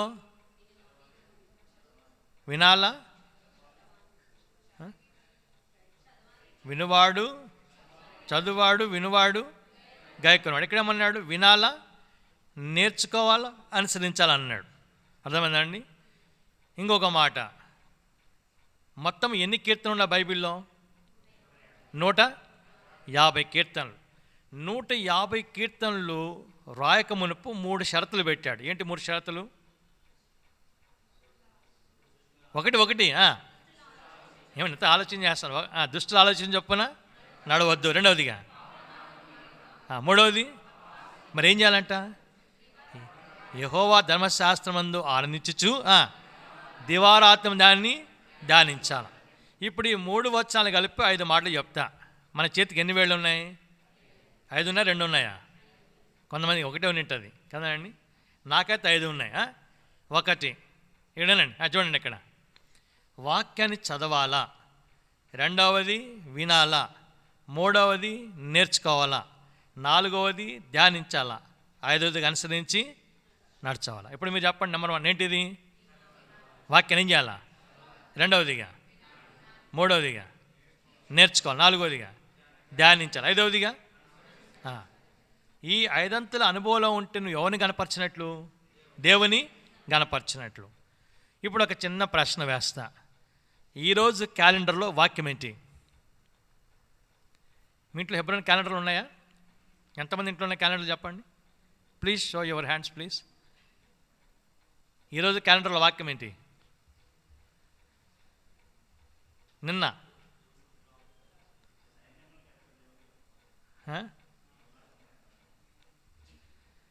సరే, క్యాలెండర్లో ఒక దినానికి ఎన్ని వాక్యాలు ఉంటాయి? 3, 4, 5? ఒక్కటే కదండి. ఏదో తీర్మానం చేసుకోండి. రోజు ఉదయకాలము బాగా మెక్కుతావు కదా, బయటికి పోకముందు బ్రేక్ఫాస్ట్ చేస్తావు కదా. ఆ బ్రేక్ఫాస్ట్ చేయక మునుపు ఆ క్యాలెండర్ దగ్గరికి వెళ్ళు, ఆ ఒక్క వాక్యం నేర్చుకో. ఒక్క వాక్యాన్ని నేర్చుకుని వచ్చి ఆ వాక్యాన్ని ఎత్తిపెట్టి ప్రార్థన చేసి టిఫిన్ చేయి. ఆ దినానికి ఒక్క వాక్యం నేర్చుకుంటే వారానికి ఎన్ని అవుతాయి? 7 అవుతాయి. అప్పుడు నెలకి ఎన్ని అవుతాయి? 31. అర్థమైందండి? కొలస్సె 3:16 క్రీస్తు వాక్యం మీలో సమృద్ధిగా నివసింపనీయుడి. అర్థమైందా అండి? కాబట్టి ఇప్పుడు ఒక్క దినానికి ఒక్క వాక్యం నువ్వు నేర్చుకోగలిగితే వారానికి ఎన్ని అవుతాయి? 7 అవుతాయి. ఒక సిస్టర్ ఇప్పుడు యుఎస్లో ఉంది, శ్రీదేవి అని. ఆమె ఎక్కడనే ఉండేవాళ్ళు. అప్పుడు నేను డిఎంఆర్ ల్యాబ్స్లో రక్షాపురంలో సేవ చేసేటప్పుడు వాళ్ళ ఇంటికి వెళ్ళగానే పోగానే 2 పిల్లల్ని పిలిచేది, చిన్న పిల్లలు అనమాట.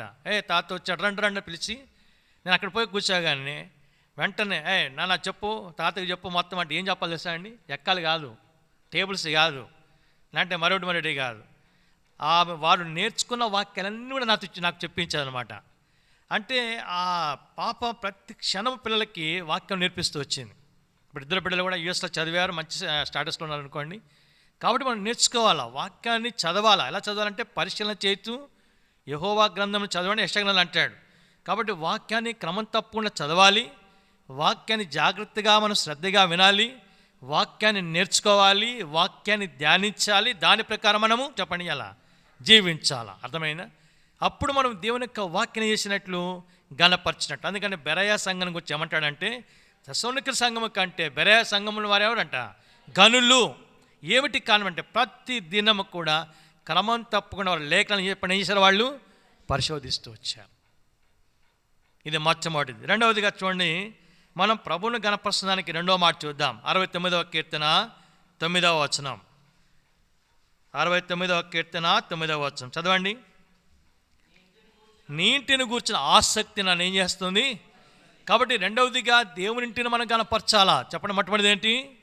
దేవుని వాక్యాన్ని గణపరచాలా. రెండవదిగా దేవుని ఇంటిని గణపరచాలా. కాబట్టి దేవుని అంటే దేవుని యొక్క మందిరం కదా అండి. 26వ కీర్తన 8వ వచనం ఏమంటాడంటే నీ తేజో మహిమ నిలుచుని నీ నివాస మందిరం ఏం చేస్తాను? నేను ప్రేమించుచున్నాను.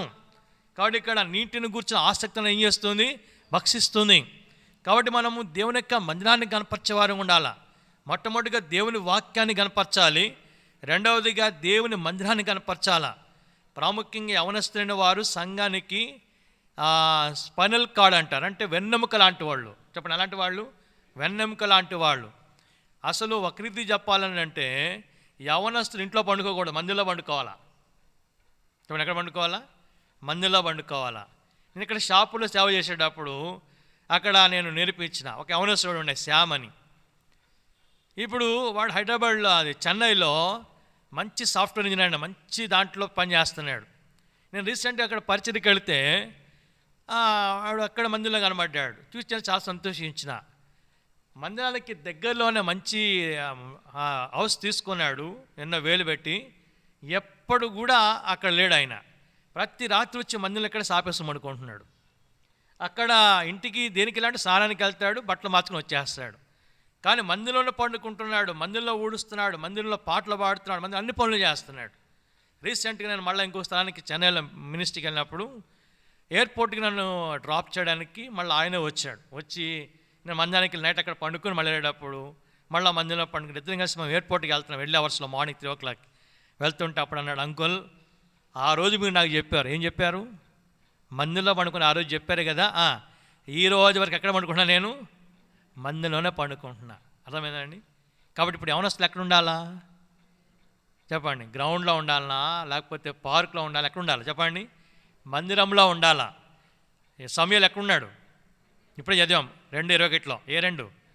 మొదటి సమయం 2:21 బాలుడకు సమయాలు యెహోవా సన్నిధిలో ఉండి ఎదుగుచ్చు ఉండని ఉంది. 26 వచనంలో ఇంకా ఎదుగుచ్చు దేవుని దయందు మనుషుల నేనండి ఆయన వర్ధిల్తూ వచ్చాడు. కాబట్టి దేవుని బిడ్డలైనటువంటి యవనస్తులైన వారు దాదాపుగా వారి మందిరాన్ని అంటుకుని ఉండాలా. ఎప్పుడు కూడా మందిరంలో అందుబాటులో ఉండాలా.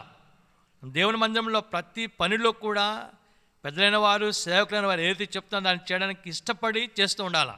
ఎంతగా నువ్వు ప్రభు ఇంటిని హత్తుకుని ఉంటావో, ప్రభు ఇంటిని నువ్వు ప్రేమిస్తావో, ప్రభు ఇంటిని గణపరుస్తావో అంతగా దేవుడు నిన్ను గణపరుస్తాడు. ఒక చిన్న ఉదాహరణ చెప్తాను మీకు అర్థం కావడానికి. ప్రొద్దుటూరులో మేము ఉన్నప్పుడు అక్కడ ఒక బ్రదర్ ఉండేవాడు. ఆయన పేరు నేను మర్చిపోయాను, శామ్యుల్ అనుకుంటాను ఆయన పేరు. ఏమైందంటే తను కరెక్ట్గా 4 feet ఉంటాడు. ఎంత ఉంటాడు చెప్పండి? 4 అడుగులే.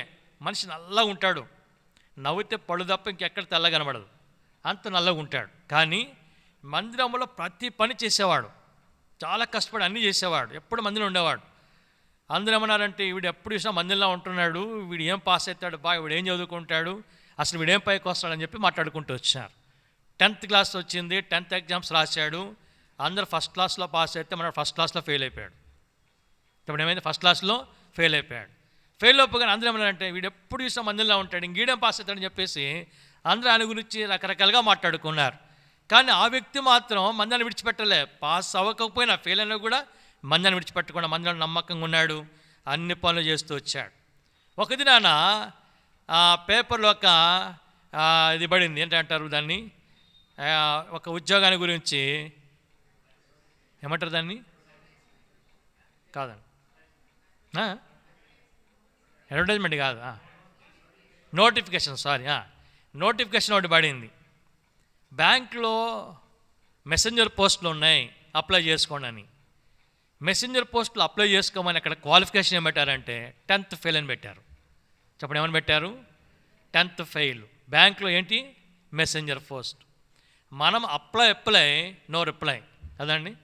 మనం అప్లై చేస్తూ ఉంటాం కానీ మనకి ఏం రాదు, నో రిప్లై. మనం అట్లా అప్లై చేశాడు మనోడు, వెంటనే రిప్లై వచ్చింది, యు ఆర్ సెలెక్టెడ్ అని. బ్యాంకులు ఇప్పుడు ఏమైపోయాడు ఆయన చెప్పండి, ఏమైపోయాడు ఆయన, ఒక మెసెంజర్ అయినాడు. ఆయన రిటైర్డ్ అయ్యేప్పుడు చీఫ్ జనరల్ మేనేజర్ రిటైర్డ్ అయినా, అర్థమైందా అండి. చీఫ్ జనరల్ మేనేజర్గా పులివెందులలో రిటైర్డ్ అయినాడు ఆయన, అర్థమైందా. అంటే నువ్వు మందిరాన్ని హత్తుకొని ఉంటే, మందిరాన్ని గణపరిచే వ్యక్తిగా ఉంటే దేవుడిని గణపరుస్తాడు, అర్థమైందా. కాబట్టి ఇప్పుడు ఒకటి దేవుని వాక్యాన్ని నువ్వు గణపరచాలా, రెండవదిగా ఏం గణపరచాలి నువ్వు, దేవుని మందిరాన్ని. కాబట్టి ఎప్పుడు కూడా దేవుని మందిరాన్ని కూర్చొని ఆలోచనకు ఉండాలా. ఒకవేళ నువ్వు ఇంట్లో ఉన్నా పండుకుంటే అరే నేను ఇంట్లో ఉన్నా నేటి మందిరాన్ని పోవాలి కదా, మందిరంలో రావాలన్నా ఏమైనా అవసరం ఉంటుందేమో అని ఎప్పుడు మందిరాన్ని చూపెట్టుకుని కనిపెట్టుకుని వారంగా ఉండాలి యవనస్తులు.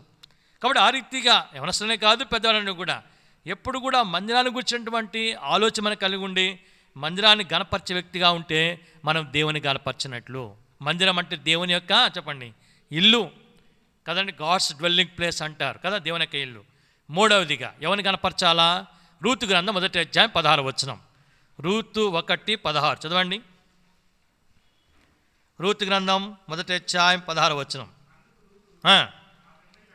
నా వెంబడి రావద్దనియు నన్ను విడిచిపెట్టమనియు బతిమాలు కొనవద్దు. ఏమంటున్నాడు, నీ వెళ్ళి చోటికి నేను వచ్చేదను,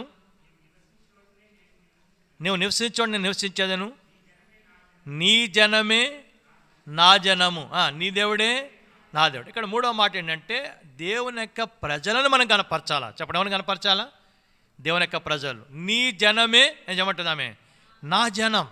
ఒకటి దేవుని వాక్యాన్ని కనపరచాలా, రెండవదిగా దేవుని యొక్క మందిరం, మూడవది ఎవరిని కనపరచాలి మనము, దేవుని యొక్క ప్రజలు. వారు చదువుకున్నారా చదువులేనారా కాదు. దావీదు భక్త్ సింగ్ గారు అంత ఉన్నతమైన వ్యక్తి అయినప్పుడు కూడా వారి స్థితిగతులను బట్టి వారితో ఆయన అలాగ దిగిపోయేవాడు. ఒకవాడు సాపులో కూర్చుని ఆయన కూడా సాపు మీద కూర్చునేవాడు, కుర్చీలో కూర్చునేవాడు. ఎందుకంటే దేవుని ప్రజలు. భక్త్ సింగ్ అంకులు ఎప్పుడు కూడా దేవుని ప్రజలంటే వారికి చీఫ్ది ఏది కూడా పెట్టడానికి ఇష్టపడలే.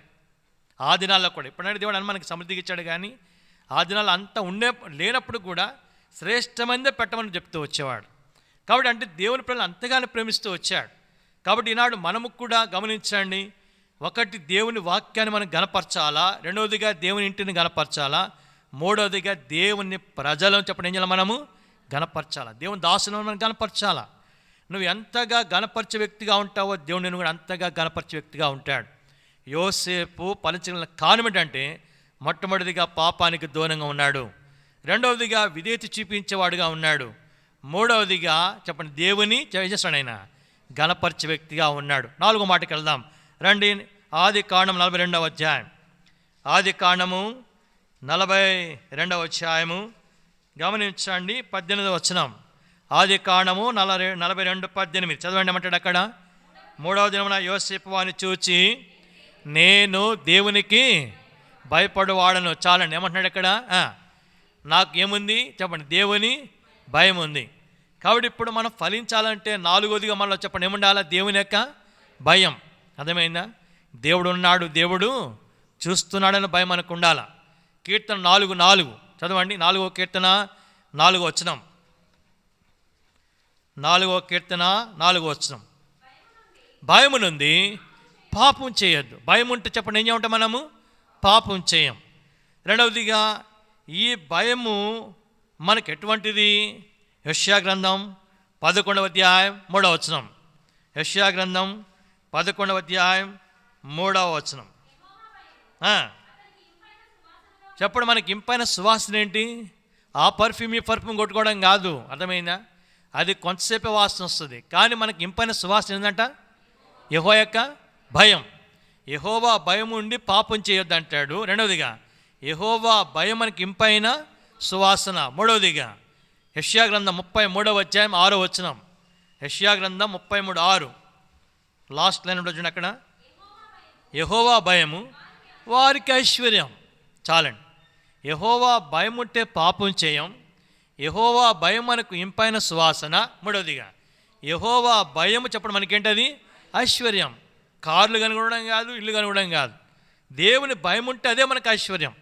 సరే, ఇప్పుడు ఈ భయం అని ఎక్కడికి తీసుకెళ్తుంది? ఎక్కడ తీసుకెళ్తుందంటే 2వ కొరింథీ పత్రిక 7వ అధ్యాయం 1వ వచనం. 2వ కొరింథీ పత్రిక 7వ అధ్యాయం 1వ వచనం. దేవుని భయముతో పరిశుద్ధత. చాలండి. భయం ఎక్కడ తీసుకెళ్తున్నాం అన్నాను? పరిశుద్ధత. ఎందుకు పరిశుద్ధత? హెబ్రీ 12:14. హెబ్రీ 12:14. భయమునుంది, క్షమించండి, పరిశుద్ధత లేకుండా ఎవడు ప్రభువును చూడలేడు. కాబట్టి ఇప్పుడు పరిశుద్ధత కావాలంటే ఏం కావాలి మనకు? భయం కావాలా? అర్థమైందా అండి? భయం ఉంటే మనం పరిశుద్ధతలోనికి వస్తాం. ఆ పరిశుద్ధత ఏం చేస్తుంది? దేవుని చూచేవారంగా చేస్తుంది. అక్కడ పరిశుద్ధతను సంపూర్తి చేసుకుంటాన్న మాటకి అక్కడ మనం వెళ్ళం. కానీ ఇక్కడ ఉన్న సందర్భాన్ని బట్టి నేను చెప్తాను. దేవుని భయం ఉంటే పాపం చేయము, అది మనకి ఇంపైన సువాసన, అది మనకు ఐశ్వర్యము. ఈ భయం అనేది మనల్ని ఎక్కడ తీసుకెళ్తుంది? పరిశుద్ధతలో తీసుకెళ్తుంది. ఆ పరిశుద్ధత ద్వారా మనకు దేవుణ్ణి మనం చూచేవారంగా, దేవుని కలిగి ఉండేవారుగా ఉంటాం. ఇప్పుడు ప్రశ్న ఏంటంటే, దేవుని భయము మనకు ఎలా కలుగుతుంది? ఏమండి? కొన్నిసార్లు ఏమంటారంటే, వాడికి దేవుడు అంటే భయం లేదురా, ఆమెకి దేవుడు అంటే భయం, అందుకే అట్లా ప్రవర్తిస్తుంది అంటారు కదమండి. మనకు కూడా దేవుని భయం ఉండాలా. ఏమన్నాడు యోసేపు? నేను దేవునికి భయపడివాడను. మనం కూడా ఆ మాట చెప్పాలా? ఎక్కడైనా సరే ఈ మాట ధైర్యంగా చెప్పాలి. నేను దేవునికి భయపడను అని చెప్పాలా. మన మాటలో, మన చూపులో, మన ప్రవర్తనలో, మన నడవడికలో, మన ద్వారా బయలుపరచ సత్యం మనం దేవునికి భయపడేవారని మనం రుజువు చేసుకోవాలా. సరే, ఇప్పుడు ప్రశ్న అంటే దేవుని భయం మనకి ఎలా కలుగుతుంది? 119వ కీర్తన 38వ వచనం. 119వ కీర్తన 38వ వచనం చదవండి. 119:38. నీవిచ్చిన వాక్యము మనుషులలో. ఇప్పుడు చెప్పండి ఎలా కలుగుతుంది దేవుని యొక్క వాక్యం, దేవుని యొక్క భయము? దేవుని యొక్క వాక్యము ద్వారా. అర్థమైందా? అందుకే 119:11 ఏమంటాడు అక్కడ? నీ ఎదుట నేను పాపం చేయకున్నట్లు నా హృదయములో, నా అంతరంగంలో ఏముంది? దేవుని యొక్క వాక్యం ఉంది. విశ్వాసి, దేవుని వాక్యం అల్ల ఉంటే ఈ వాక్యము చెప్పండి మనకి ఏం చేస్తుంది? దేవుని యొక్క భయం పుట్టిస్తుంది. భయం ఉంటే మనం ఏం చేయం? మనం పాపము చేయం. కాబట్టి ఇప్పుడు యోసేపును మనకు తెలుసు కదండి. 39వ అధ్యాయం 9వ వచనం ఆదికాండంలో ఆ యొక్క పోతిఫరు భార్య దినదినం కూడా తనను ప్రేరేపిస్తుందంట, శోధిస్తుందంట పాపం చేయడానికి. అతడు ఒప్పక అని ఒక మాట రాబడింది. రెండవది తను ఏమంటాడు? ఇంత ఘోరమైన దుష్కార్యం చేసి దేవునికి విరోధంగా ఎలాగో నేను పాపాన్ని కట్టుకుంటాను. కాబట్టి అటువంటి స్థితిలోనికి యోసేపు రాడగల కారణం ఏంటంటే యోసేపు దేవుని భయము కలిగిన వాడు.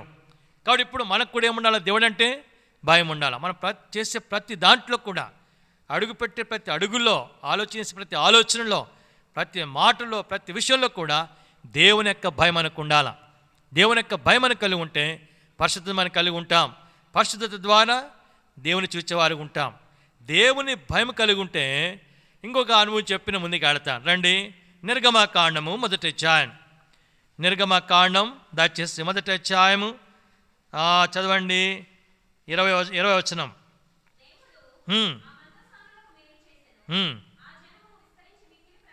మంత్రస్థానానికి ఏం చేశాడంట? రెండోదిగా వాడు విస్తరించేమైనంట ఏంటి కారణం? 18వ వచనం, 18. అమ్మా క్షమించు, 17వ వచనం, 17. మంతసానులు దేవునికి భయపడి, చాలండి. ఇక్కడ షిఫ్రా పోయిన ఒక ఇద్దరు కనబడతారు. వాళ్ళు నార్మల్ డెలివరీస్ చేసుకునేవాళ్ళు, చిన్న ఉద్యోగం చేసుకుంటారు వాళ్ళు. ఫరో పిలిచి ఏమన్నాడంటే, హెబ్రీ స్త్రీలు ఆ డెలివరీ టైం వచ్చినప్పుడు వాళ్ళకి మగ పిల్లలు పడితే చంపేలా అన్నాడు. ఇది రాజు యొక్క ఆజ్ఞ. అయితే ఇప్పుడు వాళ్ళు ఏం చేశారంట, దేవునికి భయపడి ఫరోకు భయపడకుండా మగ పిల్లలు ఏం చేశారు, వాళ్ళు బ్రతకనిచ్చారు. ఇప్పుడు బ్రతకనిచ్చిన తర్వాత మళ్ళీ ఫరో పిలిచాడు. నేను చెప్పింది అంటే మీరు ఏం చేసింది అంటానంటే, వాళ్ళు ఒక మాట చెప్పారు. ఏమన్నారంటే, హెబ్రీ స్త్రీలు ఐగుప్తు స్త్రీలు అంటే వాళ్ళు మరి ఎలాంటి వాళ్ళు హెబ్రీ స్త్రీలు అంటే ఏల్బేతెల్ స్త్రీలని, ఏల్బేతెల్ విశ్వాసులు అంటే విశ్వాసులు, భక్తిలో పెంచబడిన వారు. అర్థమైందా అండి? విశ్వాసులు భక్తిలో పెంచబడిన ఎలా ఉండాలి మనం? చురుకైన వారు. చురుకుగా ఉంటే గొప్ప భాగ్యం. అర్థమైందా అండి? బద్ధకస్తుడు ఏం చేయవలసి వస్తుందంట?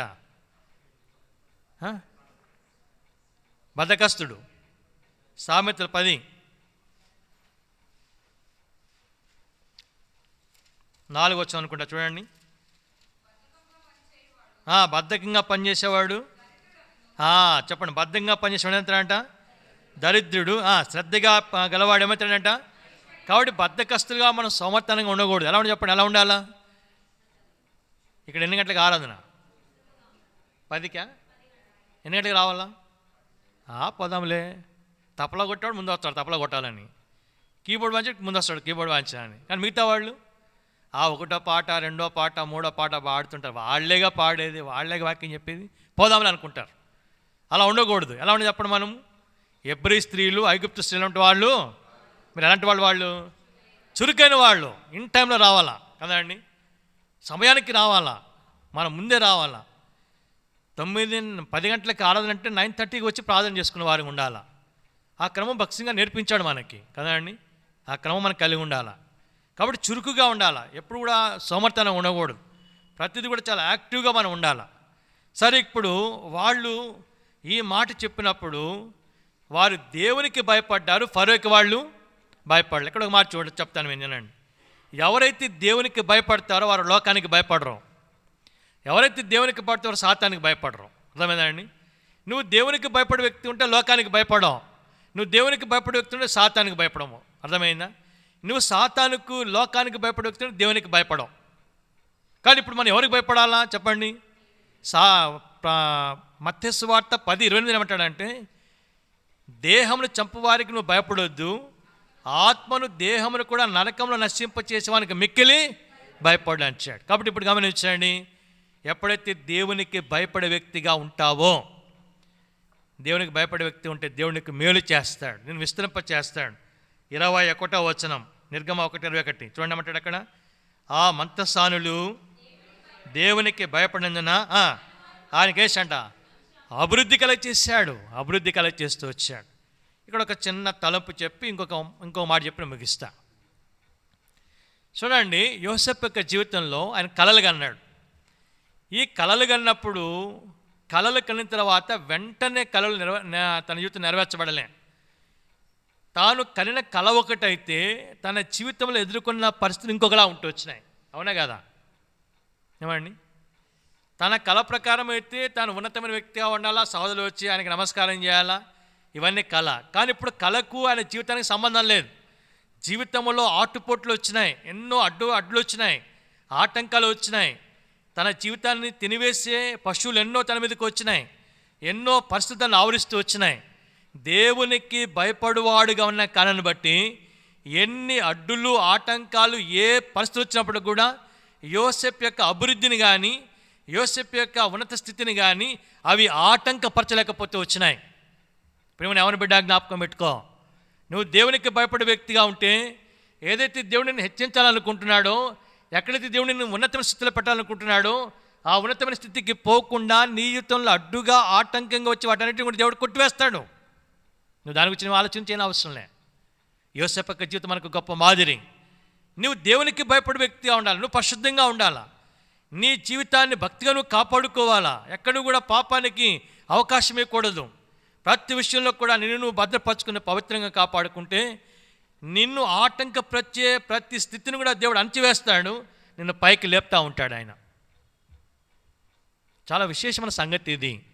అందుకే ఇక్కడ అంటాడు కదా, నేను దేవునికి భయపడవాడు. ఇప్పుడు దేవునికి భయపడవానికి లక్షణం ఒకటి చెప్పిన ముందుకు వెళ్తాను రండి. 43వ అధ్యాయంలో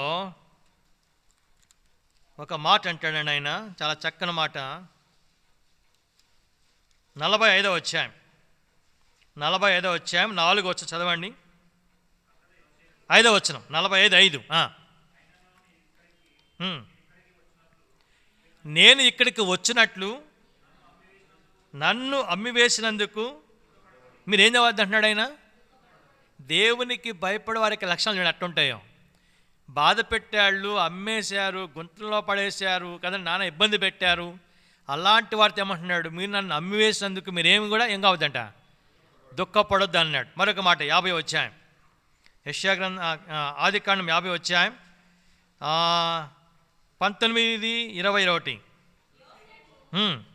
భయపడుకోడి, నేనేమన్నా దేవుని స్థానం అందున్నానా? మీరు నాకు కీడుచే ఉద్దేశించారు కానీ నేటి దినము జరుగుతున్నట్లుగా అది బహు ప్రజలను బ్రతికించినట్లుగా అది దేవుడికే మేలుకే దేవుడు ఏం చేశాడంట. కాబట్టి ఇప్పుడు ఏం చేయొద్దు, మీరు భయపడొద్దు. నేను మిమ్మల్ని మీ పిల్లలను పోషించని చెప్పి వారిని ఆదరించి వారితో ఏం చేశాడంట, కీడును కీడుతో చేయించకుండా కీడుని ఏం చేస్తాడైనా మేలుతో కానివంటి దేవునికి భయపడేవాడు. కాబట్టి దేవునికి భయపడేవారికి వారి జీవితంలో ఎవరైనా కీడు చేస్తే వారికి ప్రతి కీడు చేయరు. మనంతా న్యూటన్ సిద్ధాంతం కదండి. న్యూటన్ సిద్ధాంతం ఏంటి? ప్రతి చర్యకి ఏముండాలా, ప్రతి చర్య ఉండాలి కదండి. బాలెట్ ఇస్తే మళ్ళీ ఏం కావాలా, వాడు ఒకటంటే మనం 10 అనాలా కదండి. వాళ్ళు ఒకటంటే మనం 10 మాటలు అంటే అప్పుడే మనకు నిద్ర పడుతుంది, అంటే నిద్ర పట్టదు. లేదంటే కళ్ళొకటి తిరుగుతూ ఉంటాం వాళ్ళ నిద్రలో మనం కలవరింపులో కదా. అలా ఉండకూడదు. దేవునికి భయపడి వారు ఉంటే కీడును కీడుతో జయించకుండా కీడును ఏం చేస్తాం, మేలుతో జయించే వారు ఉంటాం. ఎన్ని చూసాం ఇప్పుడు మనం? ఎన్ని చూసాం? 4. మొట్టమొదటిది ఏంటండి, పాపానికి దూరం. 2వదిగా విధేయుడు. 3వదిగా గణపరచేవాడు. 4 గణపరచట్లో 3 మాటలు చూసాం. ఏమేమి గణపరచాలా? వాక్యాన్ని, మందిరాన్ని, దేవుని ప్రజలను. ఆ తర్వాత ఏం చేసాం మనం? నేను దేవునికి భయపడను. భయపడితే ఏం చేయం, మన పాపము చేయం.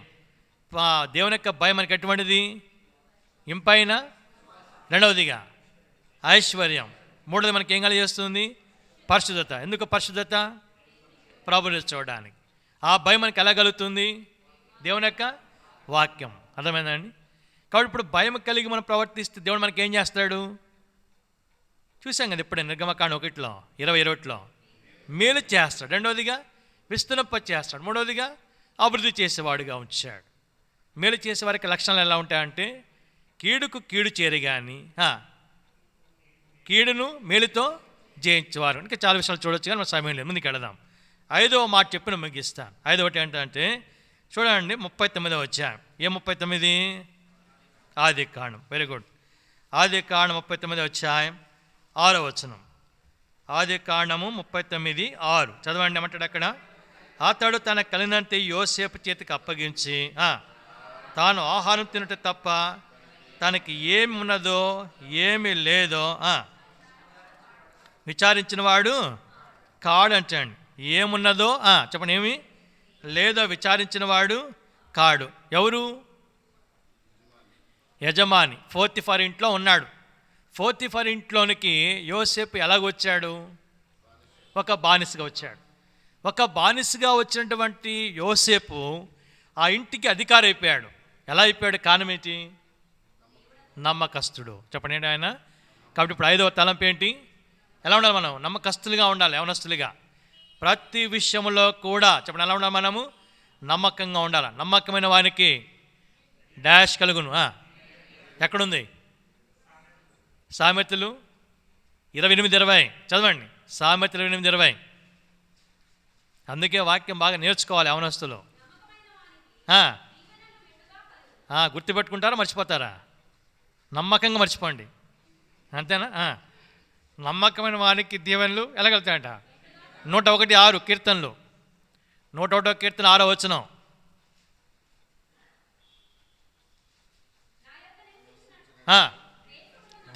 నా యొద్ద నివసించాలంటే నాకు ఎవరు కావాలా? నమ్మకమైన వారు కావాలా. ఇర్మియా 5:1, ఇర్మియా గ్రంథం 5వ అధ్యాయం 1వ వచనం.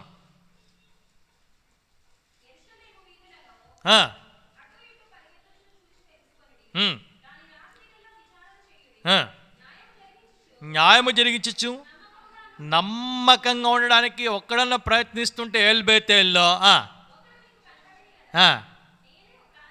అంటే ఒకడు కూడా లేడని అర్థమైందండి.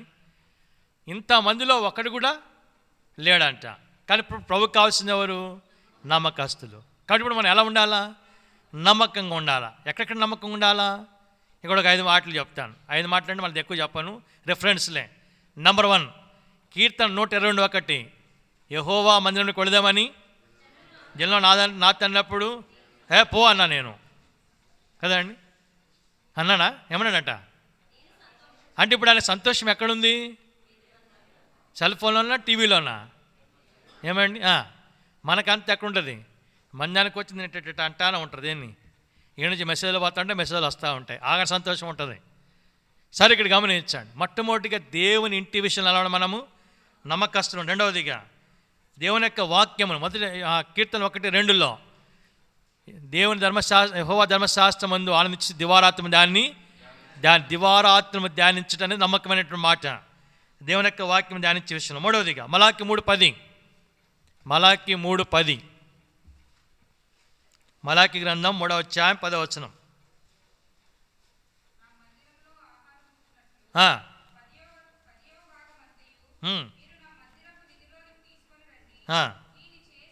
దీన్ని చేసి మీరు నన్ను శోధించినడలా ఆకాశపు వాకిండ్లిప్పి. అంటే మూడవదిగా ప్రభుకి ఇచ్చే విషయంలో, మొట్టమొదటిగా దేవుని మందిరం విషయంలో, రెండవదిగా ఏం చేసాము? దేవుని యొక్క వాక్యము. మూడవదిగా ప్రభుకి ఇచ్చే విషయంలో. ప్రభుకి ఇవ్వడం అంటే మన ఆరోగ్యం కావచ్చు, అంటే మన యొక్క సమయం కావచ్చు, మన టాలెంట్ కావచ్చు, మన ట్రెజరుడు కావచ్చు. టైం, టాలెంట్, ట్రెజర్ ఈజీ గుర్తుపెట్టుకోవచ్చు. టైం, రెండవదిగా టాలెంట్, మూడవదిగా ట్రెజర్. ఏం చేయాలి చెప్పడం? ప్రభుకి ఇచ్చి ఏం చేయాలంటే మనం ఆయన్ని శోధించాలంట. శోధించాల. మనం బ్రష్ వాడతాం, పేస్ట్ వాడతాం. ఏంటది? కాల్గేట్ కదండి. ఈ కాల్గేట్ అనే ఒక బ్రదర్ పేరు అది. ఆయన మొట్టమొదటిగా పౌడర్ అమ్మేవాడంట, టూత్ పౌడర్ అమ్మేవాడు. ఆయన అమ్మేటప్పుడు దేవుడు ఇచ్చినటువంటి రాబడిలో భాగం ప్రభుకి ఇచ్చినాడు. 10th ఇచ్చినాడు, 10వ భాగం ఇచ్చినాడు. ఆ వ్యాపారం దేవుడు ఆశీర్వదించినాడు. కొంచెం ఆశీర్వదిస్తే ఏం చేశాడు అంటే 10కి పోయి 20% ప్రభుకి ఇచ్చాడు, 80% తను పెట్టుకున్నాడు. దేవుడు ఇంకా ఆశీర్వదిస్తే 30 ఇచ్చాడు, 70 అని తీసుకున్నాడు. ఇంకా ఆశీర్వదిస్తూ ఉంటే అలాగలా పెరుక్కుంటూ పోయి లాస్ట్కి ఏంటంటే 90% ప్రభుకి ఇస్తున్నాడు. ఇప్పుడు ఆయన తీసుకుంటున్నాడు. ఆయన 10. ఆయనకి ఇంకా తరగడంలే. ప్రపంచంలో ఎక్కడ పోయినప్పుడు కూడా ఇది కనబడుతుంది. ఏం కనబడుతుందండి? ఏ కాల్గేట్ కనబడుతుంది అనమాట. కాల్గేట్ను దాన్ని రూపుమార్పు చేయాలని, అసలు లేకుండా చేయాలని ఎన్నో రకాల పేస్టులు వచ్చినాయి, ఎన్నో రకాల బ్రష్లు వచ్చినాయి. ఎన్ని వచ్చినా కానీ ఎక్కువ శాతం కనబడేది ఏంటది? ఎందుకండి? నీవు నన్ను శోధిస్తే ఏం చేస్తా? ఏమిపుతాడంట అండి? ఆకాశపు వాక్యంపై ఏం చేస్తా? పట్టజాలం విస్తారంగా. ఒక దినానికి ఎన్ని గంటలు ఇస్తున్నావు ప్రభుకి? ఏమండి? ఇట్లా కళ్ళు నొప్పుకొని లేచేసి ఆ సెల్ ఫోన్ ఎత్తికి వాట్సాప్లో ఏమొచ్చినాయి, ఇన్స్టాగ్రామ్లో ఏమొచ్చినాయి, ట్విట్టర్లో ఏమొచ్చినాయి అన్నీ చూసుకున్నాక మళ్ళీ వాటికి రెస్పాండ్ అయ్యి తర్వాత బ్రష్ చేసుకుంటా ఇట్ట తిరుక్కుంటా మళ్ళీ స్నానం చేసి గవగా బట్టలు వేసేసుకొని టైం అయిపోయింది కాబట్టి ఏదో 4 మింగేసి ఊరికి వెళ్ళిపోతూ ఉంటాం. అంతే. బైబిల్ చదివి ప్రార్థన చేసుకునేదిలే. ఒకవేళ మందిరానికి వచ్చినా మర్యాదగా ఉంటారా మీటింగ్లో ప్రార్థన అంటే? అబ్బే, 1-2 నిమిషాలు కరెక్ట్గా కన్ను మూసుకోరు. ఎవరు చేస్తున్నారు, ఎవరు వెళ్తున్నారు గమనిస్తూ ఉంటాం. అలాంటి పనులు మనం చేయకూడదు, గమనించండి. కాబట్టి ప్రభుకి వచ్చిన భాగం ప్రభుకి ఇవ్వాలా. 100, 6 అయినా 600 అయినా కూడా, ఎంత లేట్ అయినా కూడా పర్వాలేదు. నువ్వు ఖచ్చితంగా ప్రభు సమయం ప్రభుకి ఇవ్వాల్సిందే. ప్రభు సమయం దొంగిలించు. దొంగిలివాడికి మీదట దొంగిల వాడిక మీదట దొంగిలక. ఎఫెసీయులకు రాసిన పత్రిక చదవండి. ఎఫెసీయులకు రాసిన పత్రిక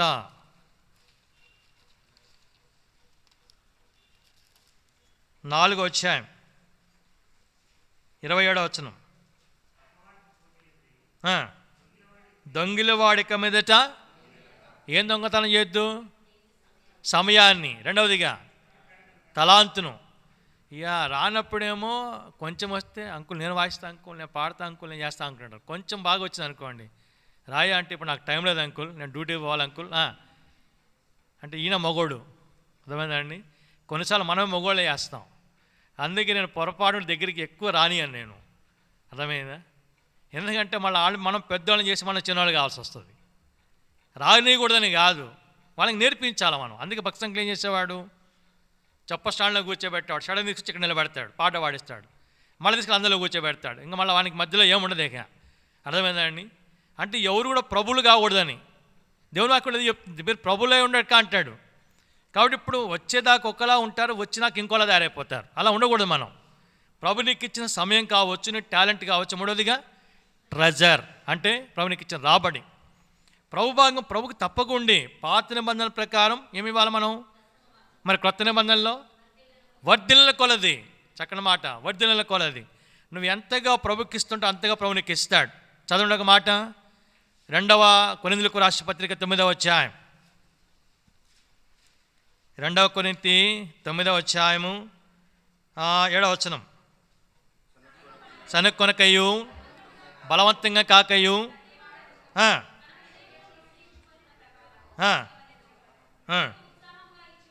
ఎవరిని ప్రేమిస్తాడంట? ఉత్సాహం ఇచ్చే వారిని ప్రేమిస్తాడంట. మరి దేవుడు ప్రేమిస్తే ఏమవుతుంది? సామెతలు 8:17. సామెతల గ్రంథం 8వ అధ్యాయం 17వ వచనం. సామెతలు 8:17 అండి. నన్ను ప్రేమించే వారిని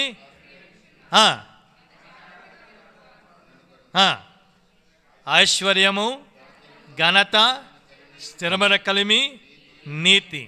అంటే ప్రభు చేత మనం ప్రభుకు ఉత్సాహం ఇచ్చినప్పుడు ఆయన చేత ప్రేమించబడతాం. ఆయన చేత ప్రేమించబడితే ఐశ్వర్యం ఇస్తాడు, రెండవదిగా ఘనత ఇస్తాడు, మూడవదిగా స్థిరమైన కలిమి, నాలుగవదిగా నీతి ఇస్తాడు. 21వ వచనం. నన్ను ప్రేమించే వారిని ఆస్తికి ఇంకా వారి యొక్క నిధులు నేను నింపుతా, వారి యొక్క నిధులు నింపుతా. కాబట్టి ప్రభుకి ఇచ్చాడు ఎలా చెప్పడం? మనము సనుక్కొనక బలవంతం కాకుండా ఉత్సాహంగా ఇస్తే ఆయన చేత మనం ప్రేమించబడతాం. ఆయన చేత మనం ప్రేమించబడితే ఐశ్వర్యం ఇస్తాడు, ఘనత ఇస్తాడు, స్థిరమైన కలిమిస్తాడు, నీతి ఇస్తాడు, ఆస్తి కర్తలుగా చేస్తాడు, మన యొక్క నిధులు నింపువాడుగా ఉంచాడు. ఇంకొక మాట ఏం చేయాలంటే ప్రార్థనా జీవితంలో కూడా నమ్మకంగా ఉండాలి. చెప్పండి, ఎలా ఉండాలి మనం? ప్రార్థనా జీవితంలో కూడా నమ్మకంగా ఉండాలి. ఇప్పుడు శాస్త్రం వచ్చింది, ఎవరు కూడా దేవుని నామంలో ప్రార్థన చేయొద్దు అని. అప్పుడు దానియేలు ఏం చేశాడు? యథాప్రకారము కిటికీలు అటువైపు తెరిచి ఏం చేశాడు? ఆయన దేవునికి ప్రార్థన చేస్తూ వచ్చాడు కదండి. 6వ అధ్యాయం 10వ వచనం అనుకుంటా, దానియేలు గ్రంథం 6:10.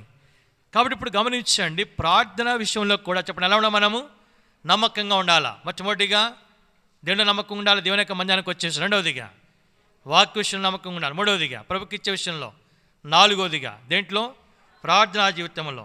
ఐదవదిగా ఒక మాట చదువుకుని మనం ప్రార్థన చేసుకుందాం. సామెతల గ్రంథం 14వ అధ్యాయం 5వ వచనం. సామెతలు 14:5 చదవండి. చాలండి. ఎలా ఉండాలంట? సాక్ష్యమిచ్చి సాక్షిగా జీవించే విషయంలో ఉండాలి మనం. నమ్మకమైన సాక్షి. చదువమ్మా. చాలండి. నమ్మకమైన సాక్షి. అపోస్తల కార్యాలు 1వ అధ్యాయం 8వ వచనం. అపోస్తల కార్యములు 1:8.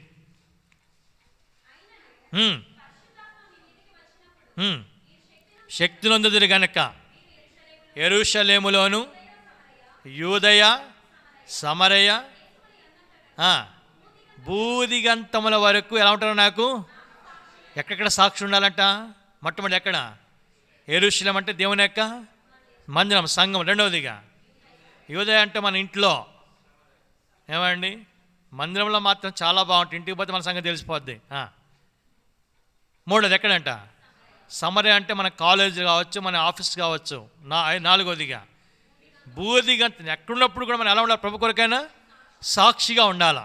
ప్రభు కొరకైనా సాక్షిగా, నమ్మకమైన సాక్షిగా ఉండాలి. మనం ప్రభుని గురించి మనం పరిచయం చేసే వారంగా, ప్రభువుని ఇతరులకు పరిచయం చేసి ప్రభుని గురించి సువార్త ప్రకటించే వారంగా మనం ఉండాలి. గెరాసేన దేశంలో దయ్యం పట్టినాడు ఒకడు ఉన్నాడు. వాడు సమాధులు నివాసం చేస్తున్నాడు. వాడు తను తాను గాయపరుచుకుంటున్నాడు, కేకలు వేస్తున్నాడు, సంకలు వేస్తే తొత్తునీళ్ళు చేస్తున్నాడు. ఎవరు సాధుపరచలేకపోతున్నారు. మార్క్స్ వార్త 5వ అధ్యాయంలో అక్కడ ప్రభు ఆ వ్యక్తిని స్వస్థపరిచినాడు. స్వస్థపరిచినప్పుడు 5వ అధ్యాయం 15వ వచనంలో ప్రభు పాదనకు కూర్చున్నాడు. అలాగా స్వస్థ చిత్తుడై బట్టలు ధరించుకుని కూర్చున్నాడంట.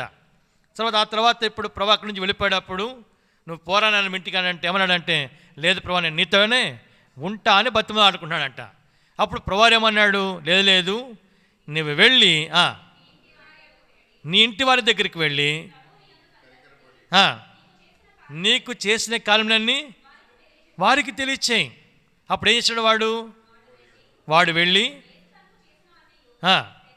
దెక్కపోలి అంటే 10 పట్టణాలు. ఎన్ని పట్టణాలండి? 10 పట్టణాల్లో ఏం చేశాడు? ఆయన ప్రభుని గురించి చెప్తూ వచ్చాడు. ప్రభు చేసిన కార్యం ఏం చెప్పాడు? నేను ఇట్లా ఉన్నానయ్యా, నా బ్రతికిలా ఉండే, ఇలాంటి స్థితిలో నన్ను ఇలా దేవుడు కనికరించాడు, నిన్ను కూడా కనికరిస్తాడు. యోహాను సువార్త 4వ అధ్యాయంలో సమరస్త్రీ ఏం చేసింది? కొండ విడిచిపెట్టి ఎక్కడికి వెళ్ళిందంట? ఊర్లోకి వెళ్ళేమని నేను చేసినవన్నయ్యు నాతో చెప్పిన వాడు క్రీస్తా కాడ వచ్చి చూడండి. ఇప్పుడు వచ్చాడంతా ఏం చెప్పారు? అమ్మా నీ మాట బట్టి కాదు, మేము చెప్తున్నాం, ఈయన నిజముగా లోక రక్షకుడు. కాబట్టి నువ్వు ఎక్కడున్నప్పుడు కూడా, వేరెవర్ యు మే బి, నువ్వు ఎక్కడున్నప్పుడు కూడా నువ్వు ఒక సాక్షిగా ఉండాలా. నీ ద్వారా అనేకుల ప్రజలకి తీసుకురాబడాలా. నీ సాక్ష్యమే అనేకుల ప్రజలకు తీసుకురావాలా.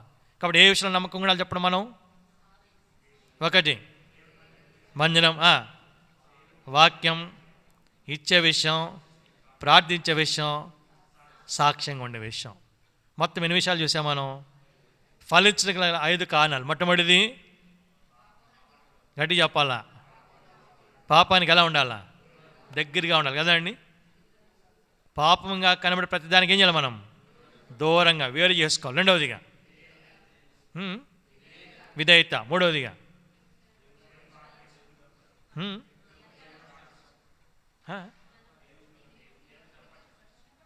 దేవుని గణపరచడం. Very good. నా వల్ల కాదు, దేవుడే.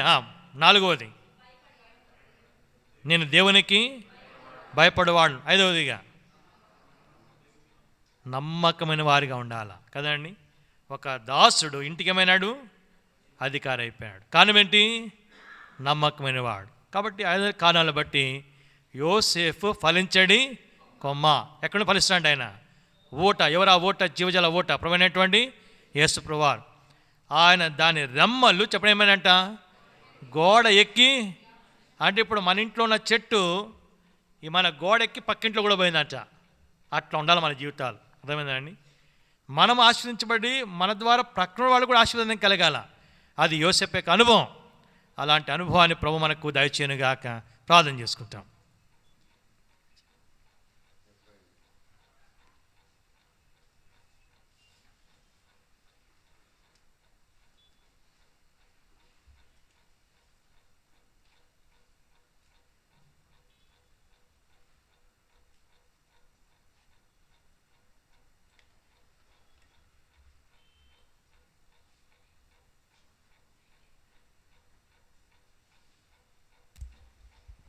ప్రార్థన చేసుకుందాం. ప్రేంగుల పరలోక మందిరమౌనతున అతి పరిశుద్ధ దేవా, జన్మరక్షక సర్వకృపాని దేవా, అత్యంత కృప మహా గొప్ప దేవా, మీ ఘనమైన నామమున ప్రభా పాసందికి వస్తూ ప్రార్థిస్తున్నాం. ప్రభా పరిశుద్ధ ఆరాధన దినంన ఏ రీతిగా మీ సన్నిధిలో మమ్మల్ని సమకూర్చిన విధానాన్ని బట్టి వందనాస్తులు చెల్లిస్తున్నాం. ఉదయకాల సమయంలో నుండి ప్రభా మీ దైవదాసం ద్వారా ప్రభా మామకు ప్రభా ఆత్మీయంగా మమ్మల్ని బలపరిచిన విధానాన్ని బట్టి వందనాస్తులు చెల్లిస్తున్నాం. ప్రభా ఆరాధన వర్తమానంలోను బలవర్తమానంలోను చివరిగా ప్రభా యవనస్తుల మీటింగ్లోను కూడా ప్రభా మీరు చూపిన మీ కృపను బట్టి వందనాస్తులు చెల్లిస్తున్నాం. విత్తబడిన వాక్యానికి నీరు కట్టి ఫలింప చేయండి. అనేకుల హృదయాల్లో కార్యం జరుగులాగున మీ కృపను అనుగ్రహించండి. ప్రభా 49 ఆదికాండం 49 రాయబడిన రీతిగా యేసేపు ఫలించడి కొమ్మ, ఊట యొద్ద ఫలించడి కొమ్మ, దాని రెమ్మలు గోడ మీదకి ఎక్కి ఎదుగునని రాయబడిన రీతిగా ప్రభా యేసేపు జీవితం ద్వారా మాకు బయలుపరిచిన అతి శ్రేష్టమైన సంగతులను బట్టి వందనాస్తులు చెల్లిస్తున్నాం. ప్రభా వాటిని మా గమనంలో ఉంచుకొని సంఘం వల్లే మేము అనుదినము వాటిని ధ్యానించు మేము వాటిని అనుసరించి నడుచుకుని వారంగా ఉండలాగున మీ కృపను మాకు అనుగ్రహించండి, దయచూపండి. యవనస్తులు దేని చేత తమ నడతను శుద్ధిపరచుకుందరు, నీ వాక్యమును బట్టి దాన్ని జాగ్రత్తగా చూసుకుని చేతనే కదా నీ వ్రాయబడిన రీతిగా మా యవనస్తులందరూ కూడా నీ వాక్యమును బట్టి దాన్ని జాగ్రత్తగా చూసుకొనచ్చు, దాన్ని జాగ్రత్తగా చదువుకొనచ్చు, ధ్యానించచ్చు. మీ యొక్క భద్రతలో మీ కాపుదల్లో ఉండలాగా మీ కృపను అనుగ్రహించండి. మా యవనస్తుల చుట్టూ మీ కంచె వేయండి, దయతో జ్ఞానం చేసుకున్నాను. దేవుని దయందును మనుషుల దయందును సమయంలో ఎలాగ ఎదిగాడు ఆ రీతిగా ఎదుగులాగా మీ కృపను అనుగ్రహించండి, దయతో జ్ఞానం చేసుకున్నాను. మీ దాసుని అభిషేకించి వాడుకున్న విధానాన్ని బట్టి కృతజ్ఞతాస్తుతులు చెల్లిస్తున్నాం. మీరు అనుగ్రహించిన మంచి సమయాన్నంతటిని బట్టి వందనాస్తుతులు చెల్లిస్తున్నాం. ఇప్పుడు తిరిగి మా గృహాలు వెళ్చుండగా మీ కృప చూపండి. మీరు ఎందుకైనా నమ్మదగిన దేవుడు వింటున్నారు, వందనాస్తుతులు చెల్లిస్తున్నాం. ఇచ్చిన మంచి సమయాన్ని బట్టి కృతజ్ఞతాస్తుతులు చెల్లిస్తూ సమస్తమైన ఘనత మహిమ ప్రభావాలు మీకే చెల్లిస్తూ మా ప్రభువైన యేసు క్రీస్తు వారికి అతినూతంగా ఇచ్చుబడిన అది ఘనమైన శ్రేష్టమైన అతి పరిశుద్ధమైన నామమున ప్రభు పాస్తునికి వస్తూ ప్రార్థిస్తున్నాం తండ్రి, ఆమేన్.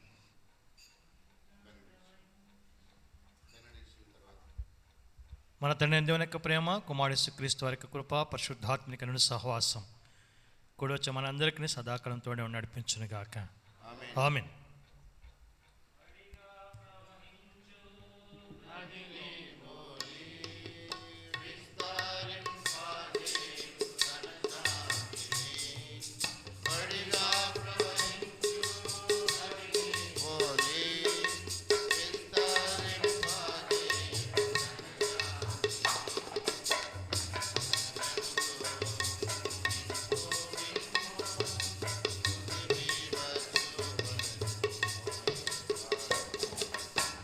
ఐశ్వర్యముతో నింపు మిమ్ము ముదిమి వరకు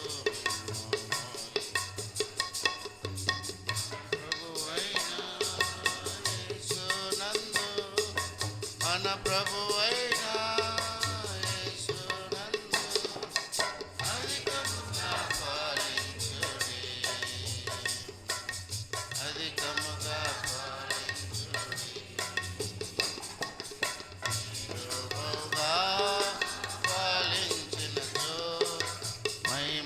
కలుగును తండ్రికి.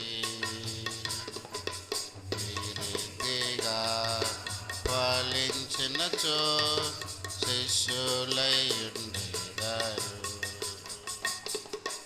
ఈ రీతిగా ఫలించినచో శిష్యులై ఉండేవారు.